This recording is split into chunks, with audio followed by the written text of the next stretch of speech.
someone to support at the moment, so why not be me? An English sporting triumph would be very welcome. Button's rivals, though, beg to differ. Ahead of him on pole, there's Kimi Räikkönen, the Iceman from Finland, in the revitalised McLaren Mercedes. Rubens Barrichello's also up front. The Brazilian is a Silverstone specialist. He's scored at every Grand Prix. Alongside Button, there's Michael Schumacher. He comes to Silverstone with 9 wins out of 10. It is race day at racing headquarters. Welcome to the Foster's British Grand Prix. Hello there, good afternoon to you all. Silverstone is a 100,000 sellout. The weather, though, is none too clever. It's overcast, it's a chilly 16 degrees, at least there's no rain around at the moment. Over the years, we've had 20 home winners. This afternoon, Jenson Button would just love to join that exclusive club. Tony, can he join that club? Can he win? Well, he can do. He didn't get the pole position he wanted, but he's in 3rd place, so he's well poised to attack, and especially if people make mistakes in changeable conditions. You gnarled old pro, you're wondering about those red cars, aren't you? I've just been watching them all weekend, and you know, the tyres is what it's all about for this day. But yeah, I think it'd be a red car. I'm not sure who, though. OK, must tell you to watch out for our report on that fantastic parade down at London's Regent Street. Really was a magnificent occasion. Martin Brundle, he borrowed a Jag for the drive down there. Only 500,000 watching his every move. No real pressure then. A very entertaining ingredient that on our pre-race show. Entertaining it was not pre-qualifying. We looked at that, Tony, and we were embarrassed by what we saw. Cars deliberately going slowly.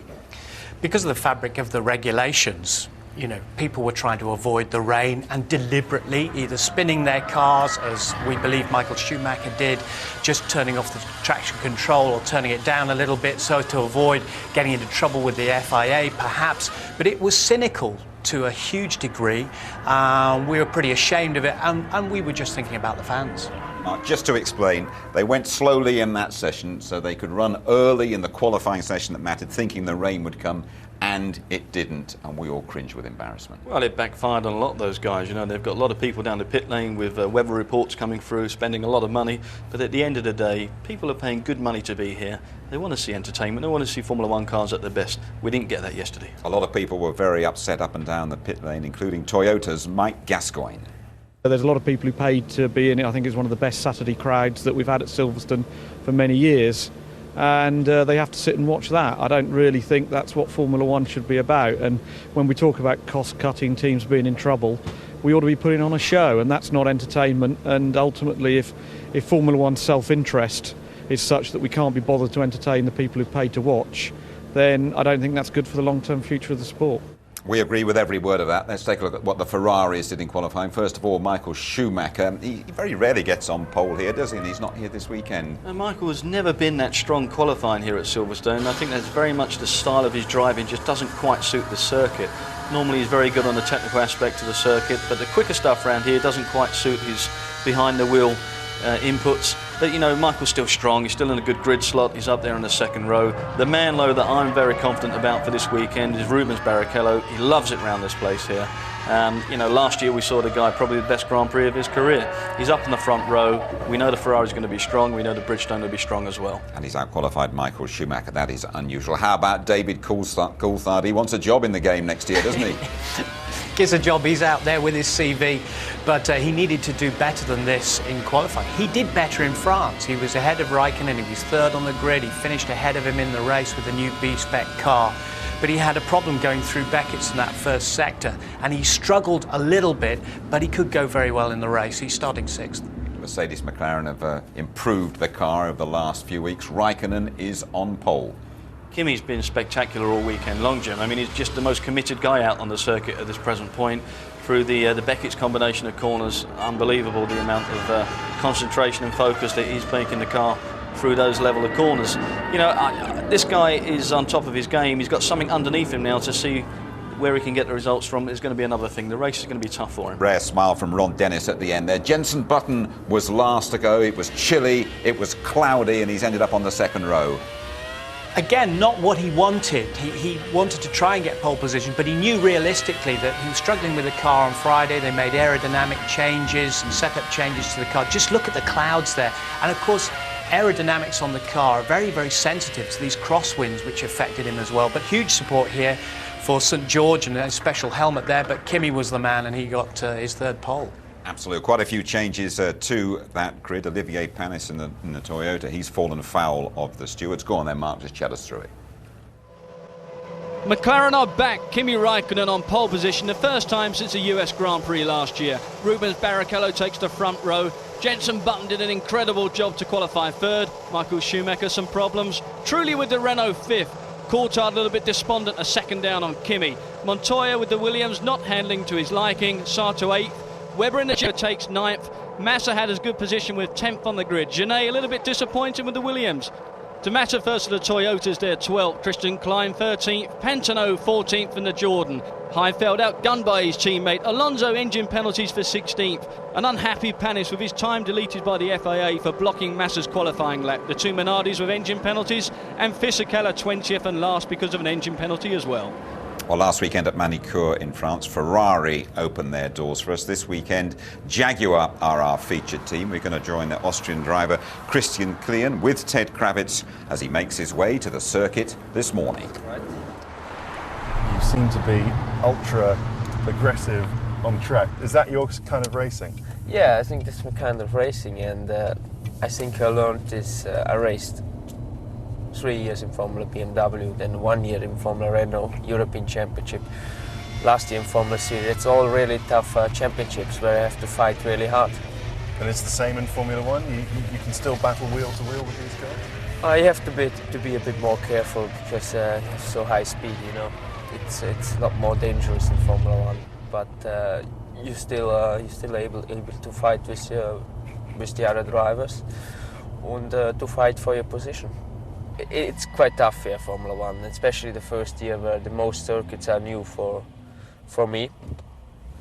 And but there are also so many little things what you have to fit together on a race weekend, what you cannot see from the outside. And that's also for me was one thing I didn't know that, and that's it's a lot of things to learn, and it's not easy. Yeah.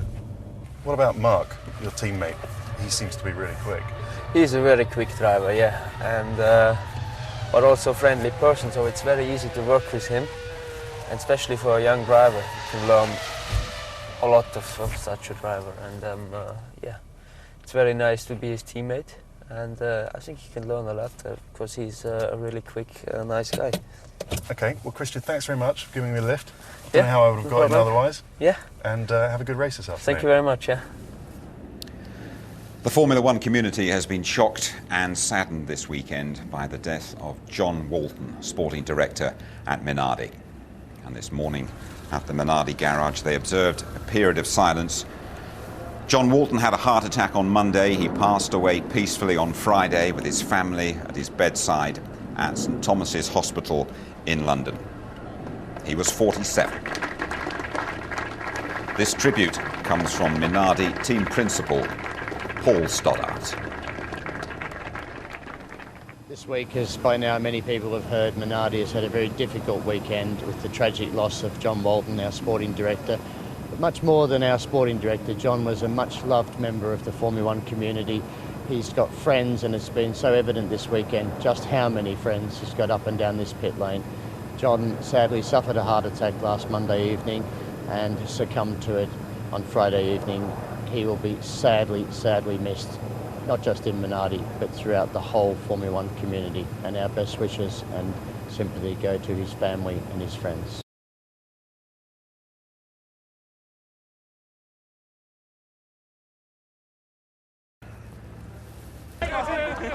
And what a way to be with Jaguar for Meet the Team at Silverstone this weekend. They've given me a set of fireproof overalls and a pucker Formula One car. The streets of London have been cleared. It's absolutely amazing and surreal. We're in a makeshift paddock in central London. There are a few other faces around here you might recognise too. Our biggest motivation is to sort of break the speed limit legally. Well, that's about 32 miles an hour then, is it? I hear you're only going to do about 70 miles an hour. What are you going to do then? I've got my limited to 190. You're always faster than me, Nigel. You probably don't know how many gears are in the car, do you? How many gears have you got? Between 5 and 10. It's 6 or 7, isn't it? 7. Oh, I've got 7. okay. How many have you got? Can't quite remember. It's all automatic. But there's only 2 pedals in there now as Yeah. well. What, I mean, that's just, we used to have 3, you know, now you just got 2 and you flick around Well, on we those go so little much quicker now. Well, that is a fact. That is a fact. We're all dressed up, ready to go. Let's go and give them some fun. Yeah, I think it'd be pretty good, and I hope they enjoy the show. All the teams are taking a big thing just to come to do this between the races, and it's pretty nice to see it. And people hear the noise and maybe a bit of burning out and getting some smoke, and just giving general appreciation of just how powerful these cars are. Enjoy yourself. Thank you, and you. You remember what to do.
But you never lose it, do you?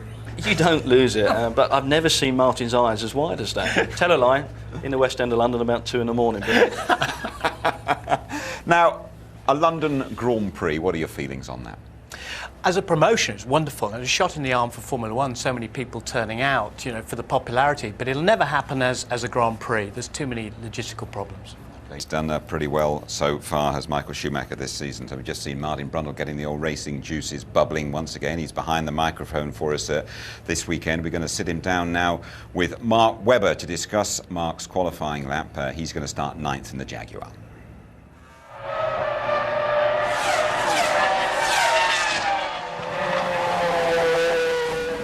Mark, you're going to line up 9th on the grid. Probably not where you'd hope to be, but still a spectacular amount of effort and commitment went into that. Let's take a look at that lap. Yeah.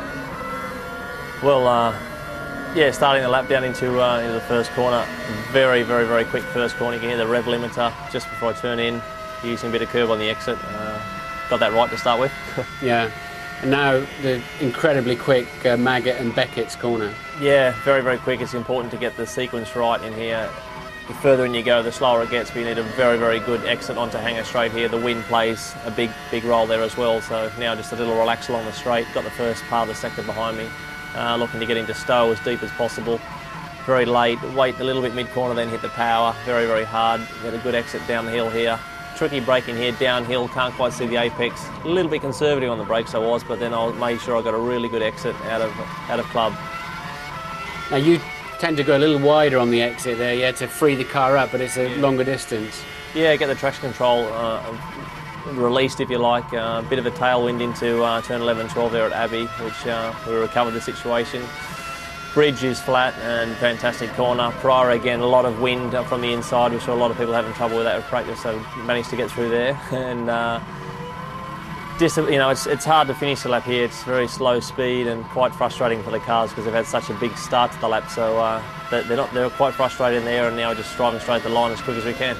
Are you staring at the dashboard, waiting for the time to come up? Yeah, exactly. As soon as it pops up, then then Pete came on the radio and said good effort, and I was really happy with it. Take us through Copse one more time. You're going to be pulling 18,000 revs bouncing off the limiter in 6th. What are you doing then on the way in?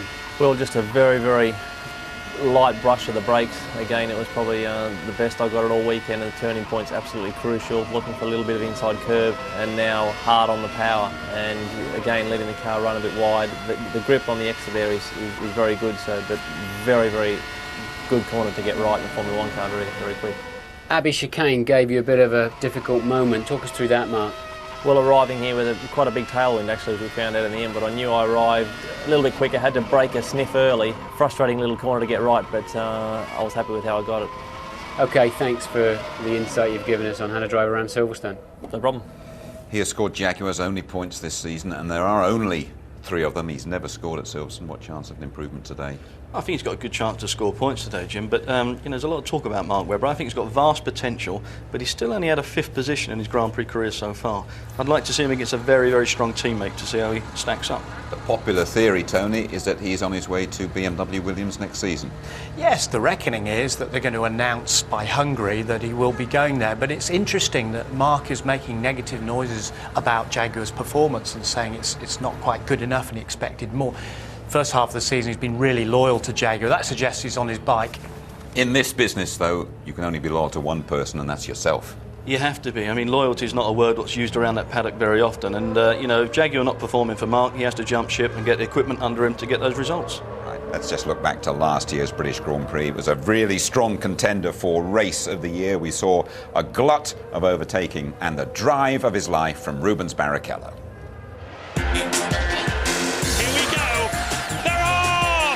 Start by Trulli, look at him! And look at Barrichello. That was a beautiful pass.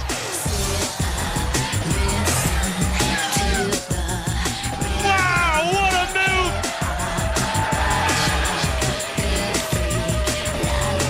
And finally then, that pass is made, and Button having a look. And Barrichello's going to take it, surely. Michael's going to pass you, my friend. You didn't cover him properly, and up he goes.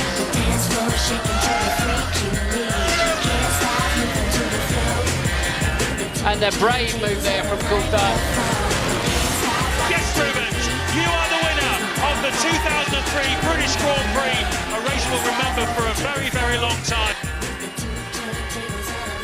Rubens Barrichello second in the Drivers' Championship at the moment. Michael Schumacher right on course to clinch title number 7. Could happen as early as Hungary next month. Barrichello 8 podiums. It puts him 20 points ahead of Button. Trulli, he's only a couple of days off his 30th birthday, is just behind. Then Alonso, relegated to 16th on today's grid. Montoya, runner-up to Barrichello here last year. Sato, bedevilled by engine failures. Ralf Schumacher's season that could well be over after his back injuries at Indianapolis. He will be in a Toyota next year.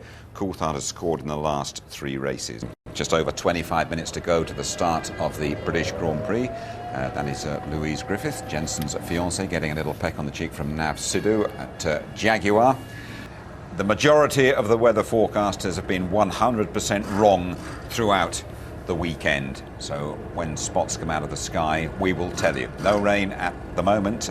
Giorgio Pantano, apparently, according to my man Mark Blundell, was protecting his midriff a bit there, wasn't he? Stop the seatbelt digging in you. Yeah, it's just because the seatbelt, waist belt comes across, it's quite tight, Jim, and it tightens up in your abdomen. You just need a bit of padding there, just protect yourself. Give us an indication of the emotions down there on the grid. Louise, she always looks more nervous, Tony, doesn't she, than all the drivers put together? Yeah, she gets very, very nervous. She talks about that. She's also nervous because she's performing at the concert tonight as well in front of an estimated 10,000 people, truly warming up. He still can't talk, by the way. He's got a nodule on his vocal cord, so he's being very careful. He talks through his laptop. He wouldn't want to talk too much about what happened to him in France at the end of the race last week either. No, I think he's trying to forget that, and if he can overwrite that this weekend with a great performance, everybody will forget about it. But, you know, at this moment in time, yeah, he'll need to warm up pretty good and make sure he doesn't have none of those problems. Let's have a word with the Englishman working for Ferrari, who loves to beat the English on their own soil. Ross Brawn.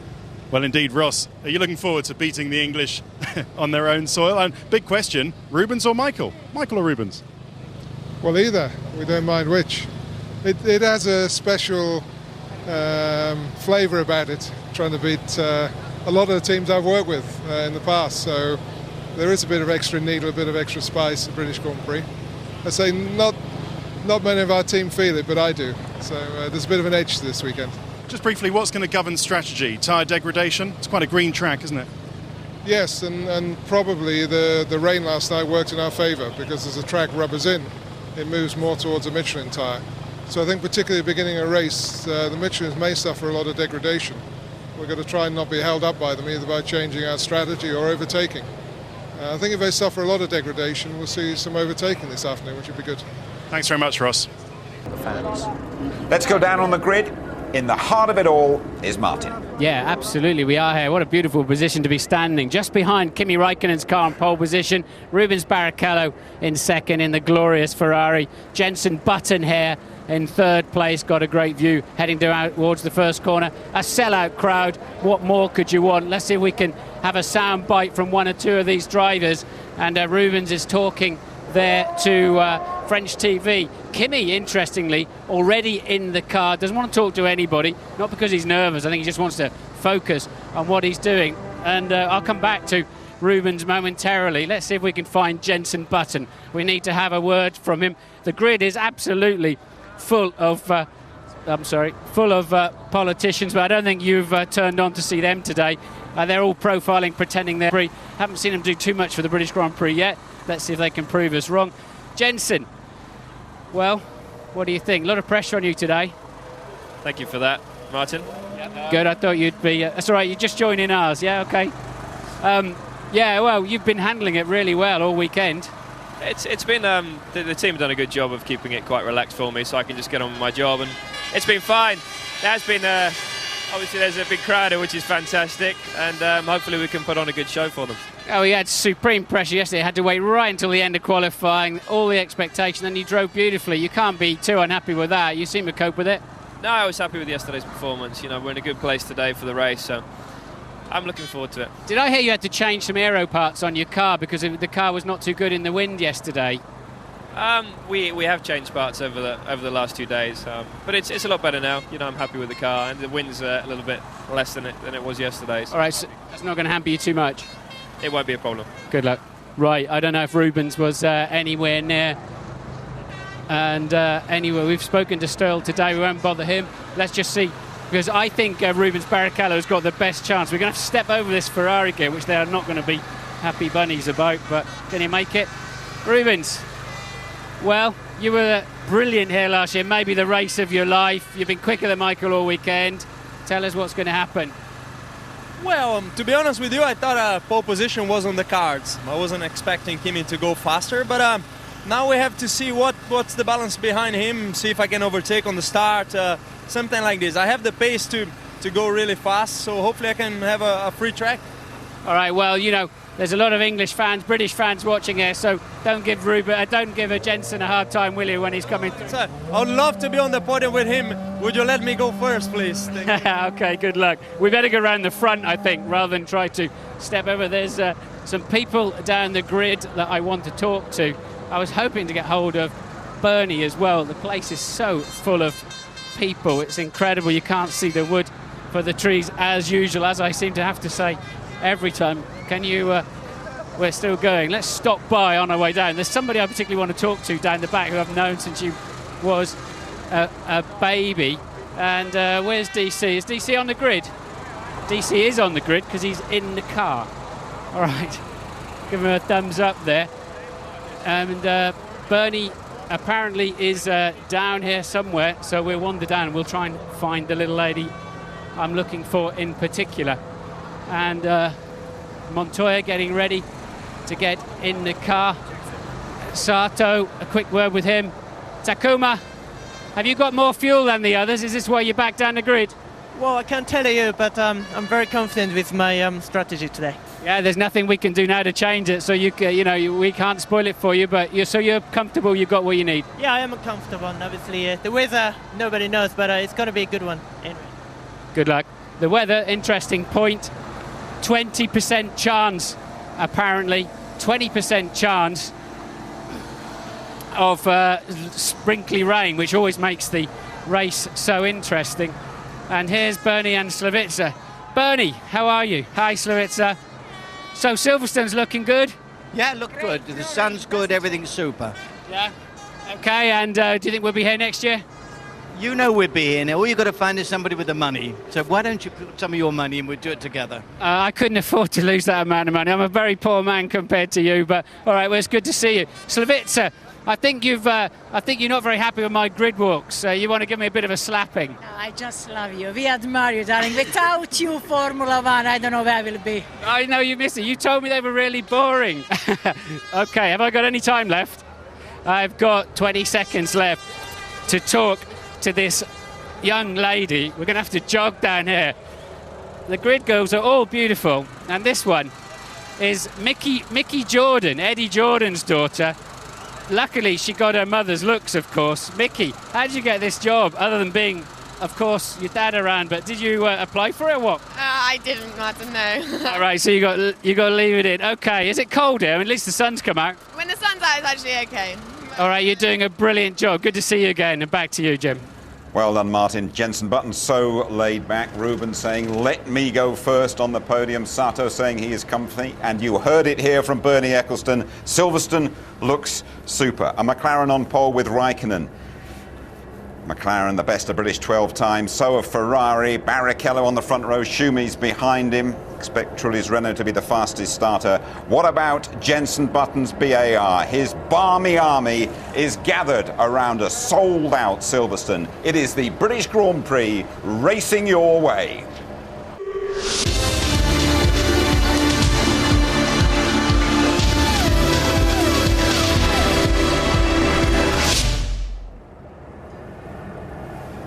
It's mid-July, it's Silverstone. The weather's indifferent, but we have a full house, 100,000, all inside with no reported traffic problems. It's race 11 in the championship, the British Grand Prix on ITV1 with Martin Brundle and James Allen. Thank you very much, Jim. Afternoon, everybody. Well, what a cracking atmosphere, particularly as Jensen Button came to the grid, but really as all these drivers came to the grid. Kimi Raikkonen, Rubens Barrichello, Michael Schumacher, they applauded and hooted them all. A wonderful, wonderful atmosphere here. A sellout crowd, as Jim was saying, at Silverstone.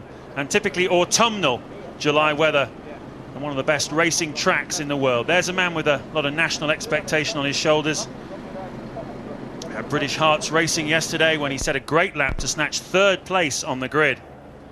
Back in 2000 when he made his Formula One debut here at Silverstone, he passed Michael Schumacher on the first lap. Great memories for him. And today he's alongside the maestro on the grid. There's a look at the 17-turn Silverstone track, of which 6 of the corners are 150 mile an hour plus. One of the fastest circuits on the World Championship, average lap speed 140 miles an hour. And there's a man with a little bit of work to do this afternoon. He's been outclassed so far this weekend by his teammate Rubens Barrichello. Schumacher starting 4th on the grid, Barrichello 2nd, but who would bet against this man who is so very good at thinking on his feet? Chasing his 80th Grand Prix victory today, Michael Schumacher. There's Jensen, and there is Kimi Raikkonen on pole position. Amazing to think, isn't it, that McLaren qualified for the first Grand Prix of 2004 in 10th and 12th places in Melbourne, Australia, and here they are just after the halfway point in the championship with a revitalised package, and Raikkonen sits on pole position today. Can he win the Grand Prix? Well, that will be something else if he can. Certainly he's been had the swagger back, Kimi Raikkonen, a man who likes to carry himself confidently around the paddock. The first half of this season the car has not been performing, and Raikkonen's had the shoulders down a little bit, but all this weekend he's been fast, top of the timesheets in 3 of the 4 practices, and pole when it counted. There's the grid then, the front half of it. Fernando Alonso did qualify in 6th place yesterday, but because he had to change his engine, he's dropped to the back of the grid. That's good news for David Coulthard, pushes him up to the same row as Jarno Trulli. Watch out for Trulli pipping Schumacher off the start-finish line, and we heard from Ferrari technical director Ross Brawn just there on the grid that he feels the Bridgestone tyres have the advantage at the moment on the cooler track, and expects the Michelins on the Williams and the Renaults, the McLaren and the BAR to struggle a little bit in the opening phase of this Grand Prix. So we will see whether or not that happens. The weather, hard to predict as always here at Silverstone. We've had some cracking Grand Prix here over the last few years where a little sprinkling of rain has spiced things up a little bit. There's a man who's won here twice in the past, 99 and 2000, back-to-back Silverstone victories for David Coulthard. And Martin, what price a British victory today? Jenson Button 3rd on the grid, David Coulthard in 6th. How do you read it? Well, as you say, DC's won it twice. He races better here than he seems to qualify. We'll find out how much fuel they've got in the car. I'm expecting them to stop, the front runners to stop probably 3 times today. It's all about stopping. Michael and Rubens winning, isn't it? I think the strongest chance of that is Raikkonen, of course, and Jenson Button. Trulli and Coulthard should be there in a watching brief. Williams don't appear to have a good setup at this stage. We'll see how it unfolds. Maybe they're missing Ralf Schumacher's technical abilities in there, because they seem to be well off the pace, but Montoya will wring its neck greater than anybody else, I would imagine, would do this afternoon. So I think we're set for quite an intriguing Grand Prix. Seemed like a nice atmosphere on the grid, a lot of people around, a lot of familiar faces, and generally a very good, positive, friendly atmosphere at Silverstone this weekend. A sense for me, rather like Montreal, they feel this Grand Prix might be under threat, the British public, and they've come out in their numbers to support it. And what I'm really impressed with is how the crowd right below our commentary position, it's a real mixture of colours, isn't it? There's BAR hats, Ferrari hats, Williams. There's a tremendous spread of support. Yes, there is. We had nearly as many people here yesterday for qualifying as came last year for the race itself. They've adjusted the ticket pricing, which has helped a bit. What I really appreciated yesterday was whoever did a good job in qualifying got a cheer and a round of applause, whatever colour hats or T-shirts the fans were wearing. British fans, as ever, very, very knowledgeable on Formula One, the sport they seem to love. The green light lap then.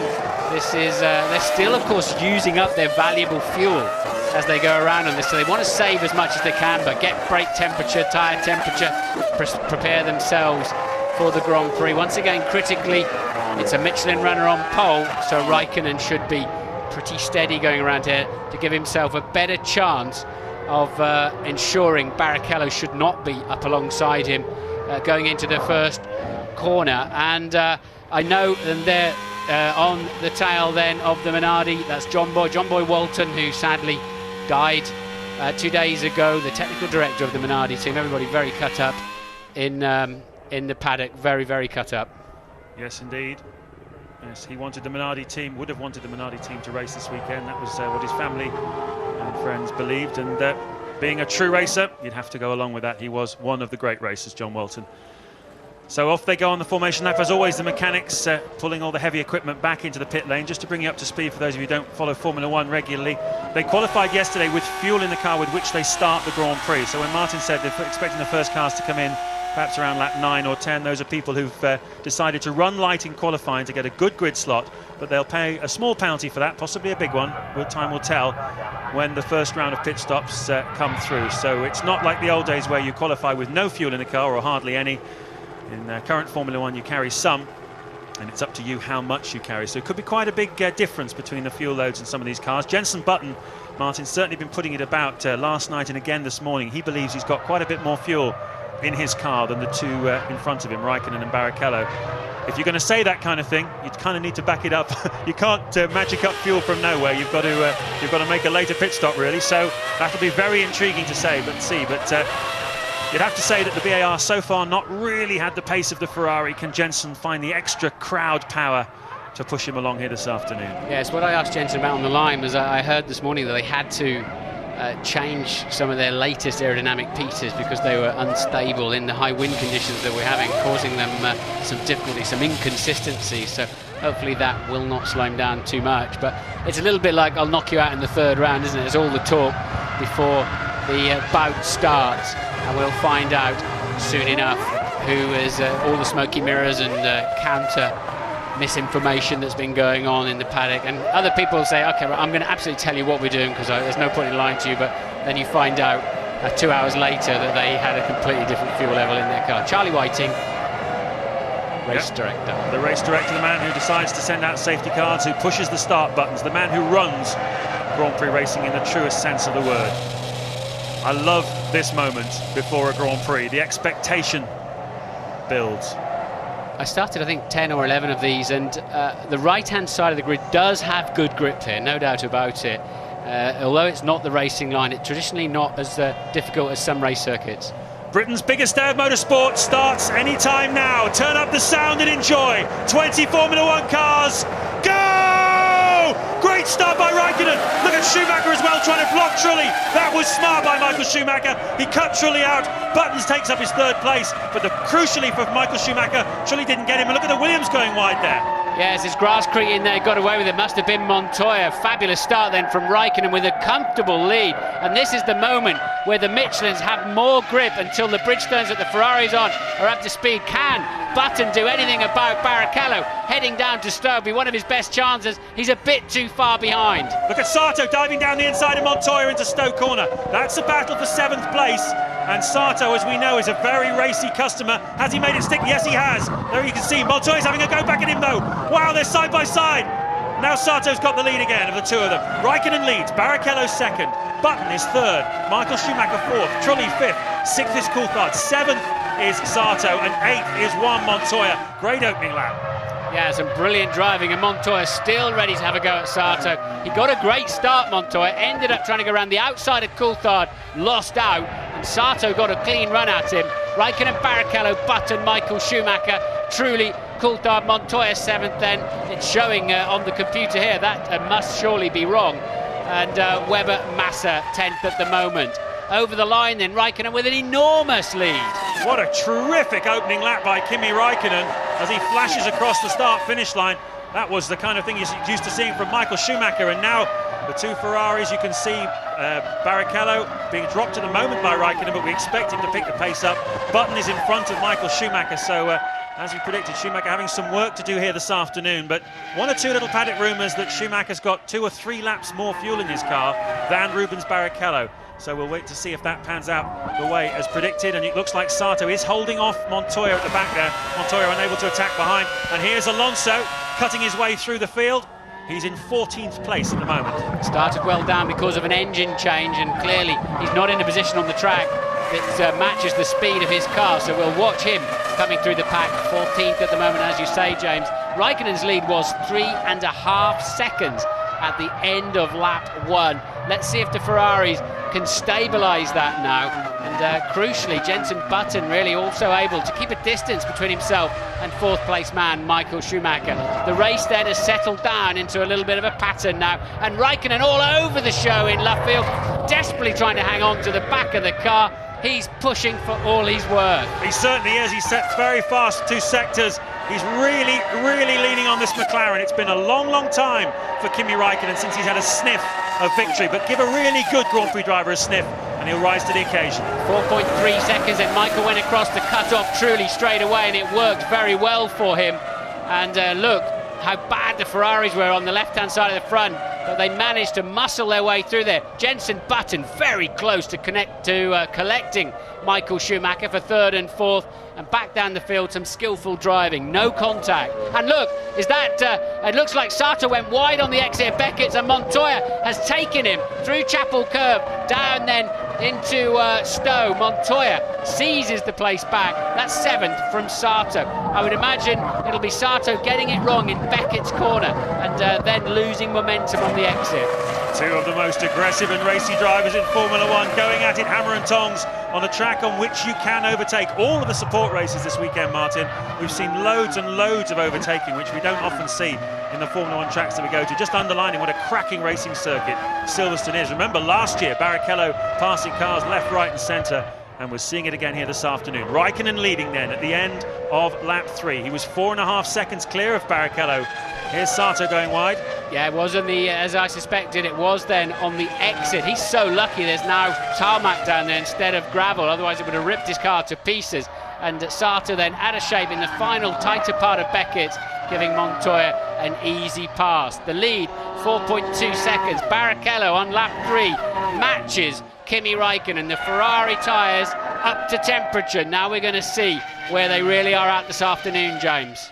Certainly are. Raikkonen leads 4.2 from Barrichello. Button is 3rd. He's just over 5 seconds behind the race leader on the 4th lap of 60 here at Silverstone. Michael Schumacher 6 seconds behind Kimi Raikkonen at the moment. Jarno Trulli 8 seconds behind the leader. Coulthard is 9, and Montoya, having got ahead of Sato, 10 seconds behind the race leader at the moment. And side by side you can see Alonso there attacking Cristiano de Mata. Alonso making it up into 12th place now. And once again, we saw it in Bahrain, didn't we, Martin? Coming through from the back of the field, this guy is mustard. Yeah. Let's see, Trulli up in 5th place doing 121s. Alonso in traffic doing 22s. We're on board with Michael Schumacher in Bridge Corner. Into Priory then. We saw him spin off heavily there in free practice. And that is our man Jenson Button. He can see lined up in the sights. All of those antennas and aerials, pitot tubes down the front of his car. The perfect sight then to line up the gearbox of Button. But Button seems to be keeping him away. Barrichello closes the gap to Raikkonen. Yep, takes it down to 4 seconds, and crucially, Martin, Jenson Button with Michael Schumacher behind him. Schumacher is losing 0.6 of a second a lap to Rubens Barrichello in an identical Ferrari here. He now drops back to over 6 seconds behind the race leader, and that's going to be very interesting for Michael Schumacher's race strategy. He's going to need Button either pass him on the track or need him to come in before he does, because otherwise this could harm his chances of beating his teammate Rubens Barrichello. And well, certainly comparing their histories here, Barrichello the winner here last year, but this has never been one of Michael Schumacher's favourite circuits. He's never gone, amazing to say, particularly well here. He's won it twice, which is nothing compared to what he's done other places. Here's a battle though between Christian Klein and Giorgio Pantano. That's the scrap for 14th place on the track. The Jaguar has got ahead of the Jordan, so Klein up to 14th. Yes, he's certainly been lacklustre on his grid slot, Klein. We have seen him race well. They're also ahead of Fisichella then, who was similarly penalised for changing an engine. I thought Fisichella might be coming through a little bit faster than that. And Coulthard is also catching Jarno Trulli for 5th and 6th. You're watching 15th, 16th and 17th then in that picture. But lots of action all the way through the field, and Ted has further news for us. Just been into Williams. The engineers advised him to change some things in the car, to turn the revs up to try and get past Sato. That was crucial because Sato can run longer than Montoya in the first stint. Yeah, there's a great scrap just shaping up now between Trulli, Coulthard and Montoya. The 5th, 6th, 7th place battle. Montoya has hauled the others in now and got ahead of Takuma Sato in the early phases of the race. The back of the day, you can see at the very top of your screens now. Trulli, Coulthard, Montoya, all together. That's the battle for 5th place. And they've dropped Sato, haven't they, after a strong couple of laps, opening laps from Sato. He seems to have fallen away there. That's Minardi then smoking badly. Baumgartner's car. They've already had an engine change this weekend, so that's particularly bad news then for the Minardi team, who have really had a dismal one.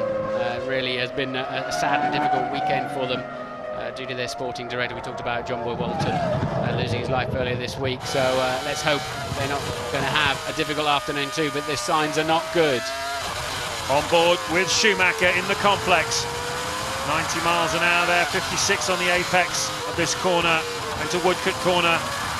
Picking up the pace then, crossing the start-finish line about 150 miles an hour. Kimi Raikkonen, though, is already into Copse. Man who challenged Michael Schumacher last year for the World Championship, came within 2 points of beating him in Suzuka, but Schumacher, the wily old fox, managed to take his 6th World Championship. I think Raikkonen came in, I know Raikkonen came into this championship this year really buoyed up by that, really keen to get stuck into Schumacher again. And what colossal disappointment for him and the whole McLaren team when their new car failed to perform, as I say, qualifying 10th and 12th for the first Grand Prix in Australia. It's been a very, very lean start to the season. One of the worst ever in McLaren's history, but here at Silverstone, on home soil, with plenty of their employees in the grandstands, McLaren are definitely declaring, we are back. Just to put some numbers on that, McLaren at this stage last year had 85 points compared to the 22 they now have, and are they pleased to see this new MP4 19B car? And they're starting to get good reliability too, with the extra speed, which is a double whammy, isn't it? That's good for them and good for us, because it's brought them back into the mix. Montoya beginning now to join the battle for 5th, 6th, and him in 7th. That's going to be a good one as it unfolds through the afternoon, James. Yeah, it's very interesting to see the pace of Raikkonen and Barrichello. There's really nothing in it. Raikkonen's just set his fastest lap of the Grand Prix so far. Barrichello's taking a 10th or 2 out of him every lap, but nothing much. We ride on board, though, with Juan Montoya. We're in British Grand Prix, and we've got Jarno Trulli and David Coulthard ahead of us. We flick it into Copse Corner at 165 miles an hour, pulling over 3G laterally, pulling your head off your shoulders, and then down into one of the most spectacular sequences of corners in Formula One racing. This is Beckett's. This is what the drivers absolutely love. Coming down onto the hangar straight then, terminal velocity down here, 190 miles an hour under the bridge before hitting the brakes into Stowe Corner, 120 miles an hour. Montoya then keeping Coulthard and Trulli honest in the back of the 5th. They're about 13 seconds now behind race leader Kimi Raikkonen, that scrap there. So losing ground around about a second a lap. Barrichello has got the gap down to 3.8 seconds, then just nibbling away at Raikkonen's lead. He's got the faster car at this stage of the Grand Prix. Alonso up to P12 now, and all over the back of Janay, who's having a crucial afternoon in the Williams, isn't he? He wants to keep that seat, and Williams must be thinking about trying Pitzonia, the other test driver in there, to replace the absent Ralf Schumacher. And interestingly, news coming from Mario Tyson of BMW yesterday that Ralf Schumacher says he expected to be back in the car for the Hungarian Grand Prix, obviously doctors permitting. Now, we just caught a glimpse there of Michael Schumacher and Jenson Button, the battle for the final podium place in 3rd, and Schumacher is now closing right up onto the back of Button. And this is going to be the point of interest, I think, for the next part of the Grand Prix in the lead up to the first round of pit stops. Somebody's dived into the pits already. It's Fernando Alonso in the Renault from 13th place. So we're getting into the zone now. And Schumacher, well, we're riding on board with him now. And is that Button in front? Looks like Schumacher's lost some ground there on Button. He was right behind him at the end of the last lap.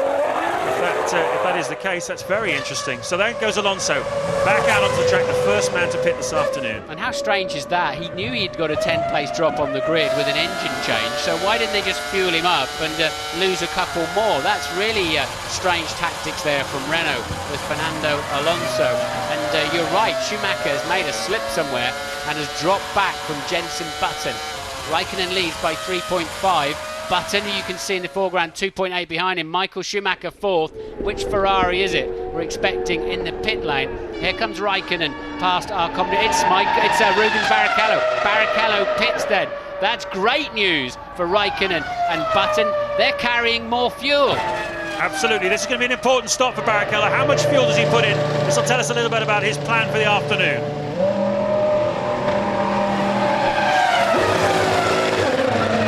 Quite a bit is the answer to that. We'll be working it out, but that's quite a lot of fuel going into Rubens Barrichello's car. as I said before, he had 3 laps less fuel going into this Grand Prix than Michael Schumacher, and that's quite a big deficit. Looks like the Williams team are pitting one of their cars as well. I think that's Marc Genet from 11th place coming in. Fairly quiet Grand Prix once again for the stand-in for Ralf Schumacher. 2 pieces of news from the F1 ITV pit crew. We think the Minardi smoking was just an overfill of oil, so let's hope that's the case, and that's very good news. Alonso pitted early because he was getting held up in traffic, almost inevitable really, but he must be out of position now in terms of the strategy. Only slightly they can repair that as the race unfolds. This is the race for 5th, 6th and 7th. Truly Coulthard, Montoya, neither of whom have pitted, so nobody at the moment other than Barrichello in the top 10 have made a pit stop.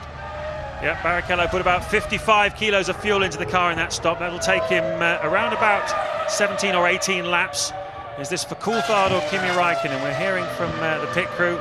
We believe it might be for Coulthard. Let's wait and see. Kimi Raikkonen leading the Grand Prix by 6 seconds. Jenson Button of Great Britain in 2nd place. Michael Schumacher set so far as David Coulthard does indeed come into the pits. Schumacher then back with Jenson Button. Whatever little slip he made out on the track, he lost ground to Button, but he's making it back again now. Fastest lap of the race to Michael Schumacher. Trulli is 4th, Montoya 5th, Sato 6th as Coulthard pits. Stunning pace this afternoon.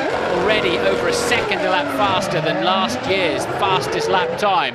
I know we had some slightly inclement conditions, but the track was good then too, so a really stellar pace. Coulthard will feed back in between the Jordans by the looks of it, and Michael Schumacher's absolutely flying. That's effectively down in about 14th place. This is an overtake then. Alonso going past one of the Toyotas of Panis, it would seem, down there. So Alonso now making his way back through the field after that early stop. Yeah, it must be frustrating for him. He'd already been carving his way through the back markers, and now he has to go and do it all over again. There is the man riding in 2nd place in the British Grand Prix. We believe he might be coming in to make a pit stop fairly soon. He's got the Cross of St George on his helmet. There he goes to start another lap. We've got Kimi Raikkonen, the race leader, into the pits. Yes, the McLarens tend to pit 1 lap apart. Ted. That is a fantastic performance. You've got to say qualifying performance by Kimi Raikkonen. But let's see if he's staying on a 3 or switching on a 2. What's the time on that, guys? That's 7.5. So that's only about 16 laps worth of fuel. That's a 3-stop staying on strategy. Yes, and a tweak on his front wing too. So quite clearly the balance not quite as he wants, despite his comfortable lead. Raikkonen then back out with more fuel, fresh tyres, and a slight change of aerodynamic balance as Montoya pits from 6th place. And now I expect we will see some real pace from Michael Schumacher. He is now in the lead of this Grand Prix. He has maybe 1, maybe 2 more laps of fuel, and this is where he's got to do some work. Out on track, you can see Kimi Raikkonen is now tucked up behind Takuma Sato, teammate of Jenson Button, and yet to make a pit stop. So this is a battle for position on the racetrack. Sato currently 5th. Worst case scenario then for Raikkonen in that respect. He cannot afford to lose half a second, let alone the 2 or 3 seconds he's going to lose, I think, following Sato around. And Coulthard now coming back through, passing the Jordan for position, that is, because of his pit stop. So Raikkonen, Coulthard and Co have taken quite early stops. It's, as we thought, a 3-stopper shaping up.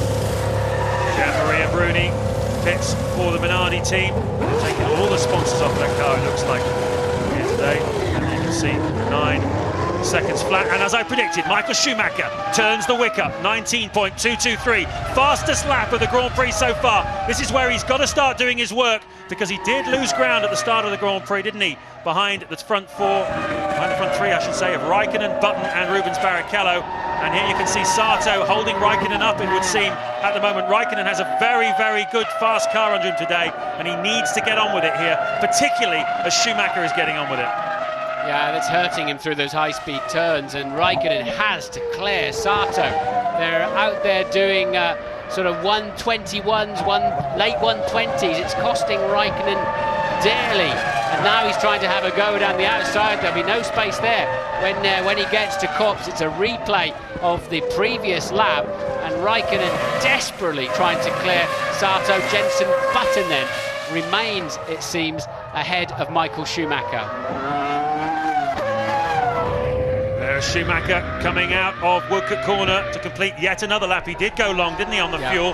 That's why he was That's why he wasn't quite so quick in qualifying. 4th place, half a second down on Kimi Raikkonen. A 1:18.9 he's just done. I meant to say Barrichello rather than Michael before with Jensen, but incredibly a 1:18.9 for Schumacher. That's 2 seconds faster than anybody else is going out there at the moment as they get back up to speed with their tyre change. And look, can Raikkonen make it stick up the inside now? Of course, yes he can, and that is crucial, but it must have cost him about 4 seconds so far. That's hurt him bad. His lead was about 3.5. Trulli Pitts, good stop by Renault, 7.7, out he goes. He passed him into Cobb's corner. That takes a bottle, doesn't it? 165-mile-an-hour corner. He just had to stay on in there, didn't he, and hope that Sato would get out of the way. Sato's not normally well known for shying away from coming together. He doesn't normally jump out of the way, but Raikkonen with the quicker and slightly lighter car, I think. I'll tell you what's interesting though, Martin, in the opening phase of this race, Rubens Barrichello was ahead of Jenson Button. He made his first stop on lap 9. Button came in 2 laps later, and look, Jenson Button has actually jumped Rubens Barrichello as a result of that first round of pit stops. Great news for the Brit then. He's ahead of one of the 2 Ferraris. Michael Schumacher, though, has yet to make a stop. He's going faster still. Fastest first and second sectors so far in this lap. A 1:18.739. The man is on fire. He's flying around this track now. Has he done enough to take the lead of this Grand Prix? Well, we'll find out shortly. It seems to me he had a big mountain to climb. And the really bad news is that Button 2 now is coming up behind some traffic, albeit, as you say, having cleared Barrichello. Jenson Button is going to lose some time. Michael must have been about 6.5 seconds away from the lead. Has he done enough to just simply leapfrog straight into the lead in this one zone of the Grand Prix? His lap times are stunning. They are indeed. Raikkonen did lose time. He's losing time again here now. 2 seconds he lost on the last lap, trying to get past Takuma Sato through this traffic with the Minardi as well. Certainly Michael Schumacher has stayed out a few laps longer than Raikkonen, and has it been enough? There's a tremendous, look at it, it's like the car park at Sainsbury's down there on the Hanger Straight. Mark Webber in the mix as well. He's battling away with Jenson Button behind him. That's for position. Webber yet to stop in the Jaguar in 4th place. See, this is the problem. When the computer tells you a 3-stopper is faster, you can't really take into consideration exactly how the back markers are going to fall. So what you've got are the 3-stoppers trying to make their way through the 2-stoppers here, and that is why you're seeing 4 and 5 abreast there. Button desperately trying to get past his teammate. They're on different strategies, and Sato lets him go. That's great news for Jenson Button as Michael Schumacher pits from the lead. Where is he going to come out, James? Well, he had 23.3 seconds before this stop. We will see. 16 plus the stationary time is what you need. That's 25. Raikkonen should grab it, but look at the traffic jam he's in. Down the pit straight goes Schumacher. Raikkonen flashes past. There he is on the right of your screen. Schumacher can now hit the gas as he comes out of the pit lane. Is he ahead? Raikkonen's going to catch up with him. Is he? Not quite. And Michael Schumacher, is that Kimi Raikkonen? I think it is. Yes, it is indeed. Yep. And that's the lead to change then. It's leapfrogged completely. He has completely leapfrogged him as a result of those fast laps and the traffic for Kimi Raikkonen. Amazing. Yeah, so that's what it was then. Michael on very, very hot laps while the others pitted and then got caught up in traffic. Somehow, miraculously, everything cleared out of Michael's way, and he's gone from 4th to 1st. And now he's got it. Now we'll see just how fast Raikkonen is, but it's Raikkonen who's got to get into the dirty air now. He'll be so amazed and frustrated to see the Ferrari. He would have thought initially, he would have been sure initially that was Barrichello he saw in the distance, and he'll be amazed to find out that is Michael Schumacher. Schumacher leads the Grand Prix then from Kimi Raikkonen after a spell of mesmerising driving. This is lap 16 of 60 here at Silverstone. Silverstone, 43 laps to go in the British Grand Prix. You're riding on board with Kimi Raikkonen. We just got a flash of Olivier Panis, who appears to have spun out on track. He's been pushed off the circuit. We've got a yellow flag down there, but nothing too serious. Michael Schumacher leads the Grand Prix. He was 4th in the first stint, but he ran a little bit longer on the fuel than the others in the first stint. And he went to lap 15, the others all pitted around lap 10 or 11. It certainly paid off for Schumacher. He used that clear track to put in some mesmerisingly quick laps. setting the fastest lap here, a 1:18.3, much faster than anything anybody else has done. It gave him the clear air, and he's took the lead because Kimi Raikkonen found himself after his stop back in a load of traffic, and he lost 2 seconds a lap to Schumacher during that period of the Grand Prix. And to show you just a kind of an advantage he had before, as Pantano spins the Jordan there, he's right behind Michael Schumacher now, and he had 6.5 seconds on him before the first round of pit stops. That's a big loss for McLaren, a huge gain for Ferrari. You see, Michael has that confidence because he wasn't exactly hustling Jensen in the first phase of the Grand Prix, was he? He just knew when he needed to deliver it, he'd have it there, save the tyres, keep the car nice, don't go and get involved in squabbles you don't need to be in, and then just nailed it when it mattered. And it's no coincidence that he was in a traffic-free zone. The teams all have brilliant systems to know where the other cars are on the racetrack, but Michael then leapfrogs clean into the lead. Raikkonen second, Button third, and going well, matching the pace of the leaders, albeit 7 seconds adrift. Pantano has spun the Jordan way too wide into starts turning in with a wheel on the grass, and it's not going to stick. There he goes, around about Giorgio Pantano, back in the Jordan again. There's Eddie Jordan. A lot of rumours this weekend that he sold a controlling interest in that team to the Al Maktoum family from Dubai. They certainly, the family, have confirmed that they are going to buy a Formula One team and rebrand it as the Dubai Tourism Grand Prix. It's certainly going to try and pull some people into Dubai. So Eddie Jordan hopefully with a cash injection in the near future. And this is an unusual situation. His fire extinguisher has gone off inside the car and he can't see where he's going. That's why Panis sort of wombled off on the outside of Beckett's there, and it does happen, tends to happen more in free practice for some reason. Very unusual for it to happen during race or during testing, when those sort of bits and pieces get taken in and out of the car several times. So Panis then unusually grinding to a halt with the fire extinguisher. Couldn't see too much from the outside shot, but that's the news we're getting. Michael Schumacher then on lap 20, leading by just over a second, but Raikkonen lapping at exactly the same pace. That last lap he was a 10th faster than the Ferrari. So this McLaren really is going like a rocket in the hands of Kimi Raikkonen. David Coulthard also running strongly in the sister car, down in 7th place at the moment. And what about Giancarlo Fisichella? 5th at the moment in the Sauber. Once again they've gone with a very heavy fuel load in qualifying, and we didn't really see the pace of the Sauber yesterday in qualifying, did we? But I know, talking to the team, they've done an awful lot of work in the aero department, certainly at the back of the car, and that car getting faster and faster all the time. Watch out for the Sauber team.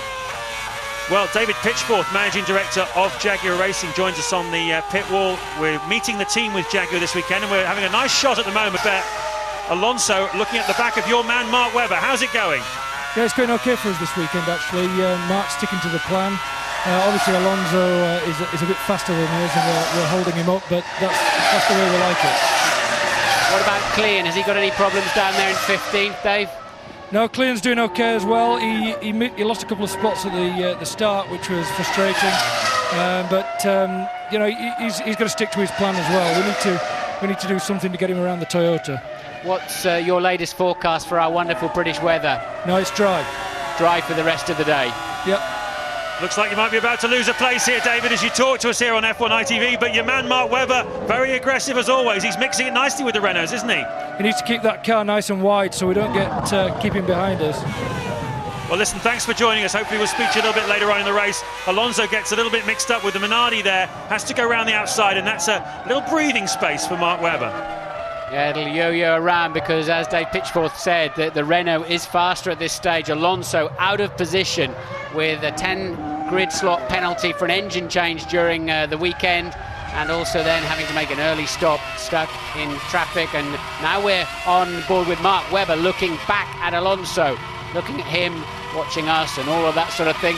But in left field corner, and this will be then down the pit straight. So we're now looking back at Webber from Alonso, and we'll cut back and show you the opposite view heading down to Copse. Incredible acceleration down there. A tailwind makes the car a little bit flighty as you launch it into the corner, and the brilliant Maggotts left into the Beckett's right. Put yourself in the cockpit of Alonso then. What's he thinking? Looking at the Jaguar in front of us, you're looking for weaknesses. What are you seeing? I'm seeing a bundle of understeer in my Renault for starters, and Webber just looks slow in a straight line, looks handy round the corners. So if you can get up close enough behind him. And what is this all about? It's Raikkonen catching very, very quickly during this lap to Michael Schumacher. He's had 3 or 4 tenths out of him. So Raikkonen now once again showing that prodigious pace he had in the first few laps of the Grand Prix. Well, this is something, isn't it? A real turn up for the book. Some people would get passed by Michael Schumacher as a result of the first round of pit stops and would say, oh, well, that's that then. He's in a Ferrari, he's the best driver, I'm giving up for the afternoon. But not Kimi Raikkonen. He has every intention of getting that lead back, whether he has to do it on the racetrack, in the pit lane, however he does it. The disadvantage for him is that Schumacher took on a lot of fuel in that first stop, considerably more than Kimi Raikkonen did. And that's going to give him about 10 or 15 laps more than Raikkonen, 10 laps more than Raikkonen approximately.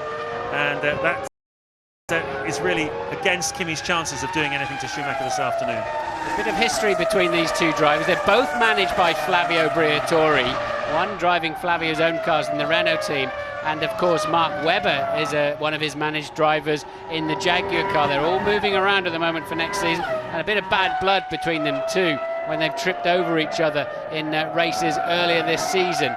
So we'll keep a close eye on this scrap for 9th and 10th. But more importantly, I think Button and Barrichello are also homing in on Michael Schumacher and Kimi Raikkonen. The top 4 separated by just over 8 seconds. Yeah, the fuel's definitely got something to do with this. Schumacher is heavier at the moment.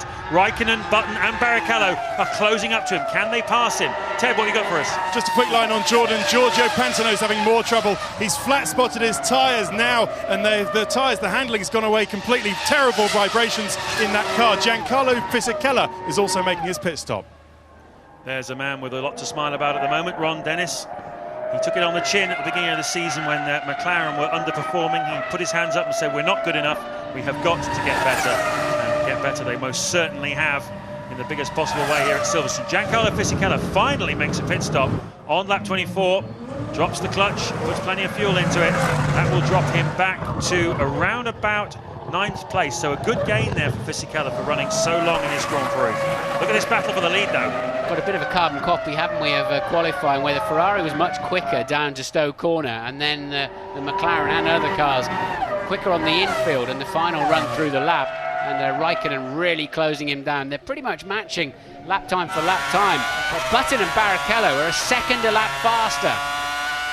Yep, they certainly are, pushing very, very hard indeed. I wonder if Button's feeling the same people power that Nigel Mansell used to feel. He reckoned it was worth a second, half a second a lap every single time here. Look how close Raikkonen is now to Michael Schumacher. The crowd certainly enjoying this one here at Silverstone. Caps coming off as we go past. Right, there we are, across the start-finish line. And Raikkonen is now just 0.6 of a second behind the race leader. Ferrari sitting pretty here, because if Michael ends up backing Raikkonen and Button into Barrichello, and you're absolutely right, I think, in saying that Michael's got the heavier fuel and is going to go further, so sitting quite pretty. I just wonder if the team are pretty content to see Button and Barrichello homing in on them at a second a lap, because it plays into the second Ferrari's hands very nicely. Yeah, there's nothing I like more than a 1-2 here, but Barrichello, his strategy certainly hasn't worked for him this afternoon. He looked like he was sitting pretty, as you would say, in the front row of the grid, as Alonso once again lines up the Jaguar of Mark Webber, but unable to make the pass into Copse. Barrichello then starting in front of Michael Schumacher this afternoon, but he's now 4th and 7 seconds behind Michael Schumacher on lap 25 of this 60-lap British Grand Prix. 19 runners then, 1 retirement. Olivier Panis, we understand his fire extinguisher went off in the middle of the Beckett's curves, so the only man not running in the race at the moment. And there then are the 2 I'm telling you about that are just homing in very quickly. The gap from the leader to P4 now, the 2 Ferraris, is 7 seconds. Michael Schumacher leads by 0.5 of a second from Raikkonen. Button is a further, see him go 5.8 down, and Barrichello half-second adrift of him. So now under 7 seconds, and Alan McNish has found Olivier Panis. Olivier, a very bizarre incident, I understand. Yeah, well, it's just the extinctor, you know, for the if you have a problem with the fire and the monocoque explodes and put a spray on the visor and all the steering wheel, and I going straight and I stop the engine stop. And very unfortunate, but a very bizarre incident.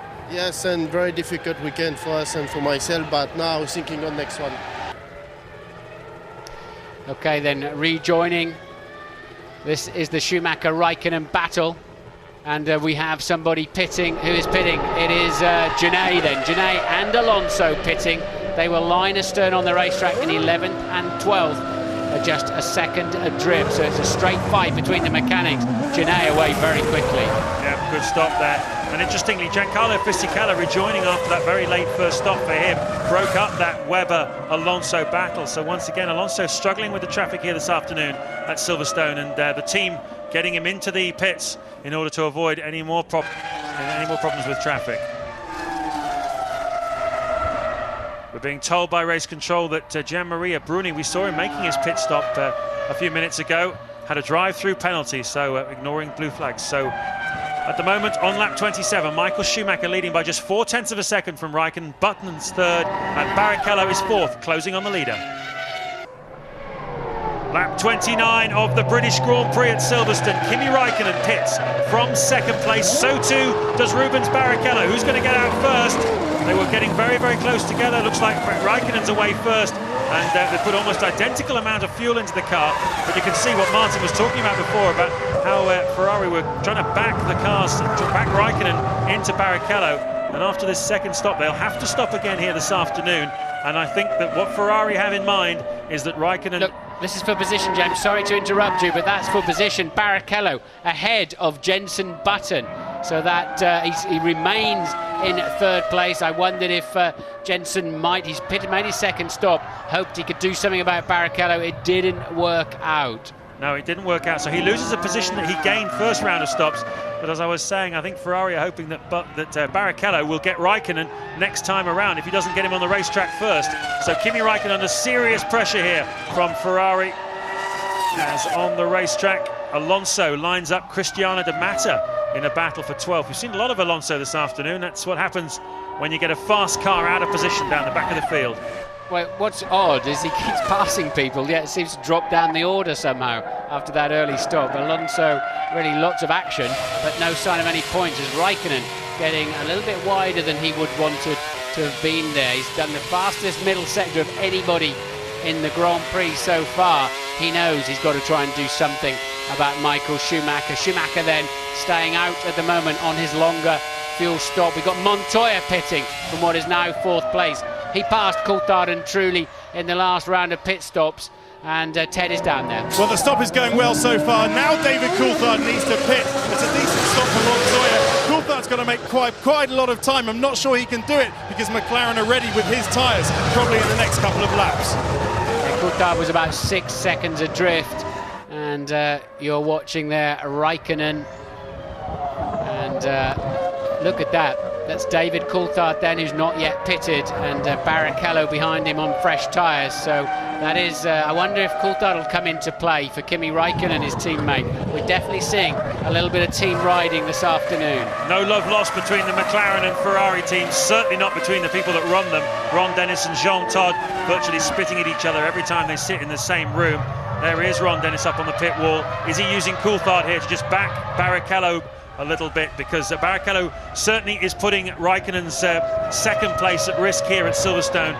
So as you said, Martin, real team tactics at work, and well, all the drivers going absolutely flat out in the quest for glory. Raikkonen will be frustrated that he got stuck in the traffic after his first stop, otherwise he would have rejoined ahead of Michael Schumacher, and we'd be looking at a very different kind of Grand Prix as we ride on board with Jenson Button, currently in 6th place, but he has stopped twice.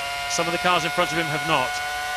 Coulthard pits then, so he won't be, in fact he did his fastest lap on the way in, his fastest sectors. There's Coulthard getting a clean visor. He has been in a lot of traffic this afternoon, and the summer flies and all the other rubbish you get on your windscreen on the road just goes straight out. Our windscreen is the visor of the helmet, and away then goes Coulthard. I would imagine he should just about keep position. We'll look out for Jarno Trulli when he makes his second stop. And that was good news for Jenson Button, who we rejoin here, because Coulthard was one of the cars in front of him. So Button now up into 4th place. Schumacher leading on lap 31, 23 seconds ahead of Kimi Raikkonen, with Rubens Barrichello 5 seconds back from the McLaren now, and then Jenson Button in 4th place, just a second behind the Ferrari of Rubens Barrichello. So Button and Barrichello really going at it this afternoon here, almost matching each other lap after lap for pace.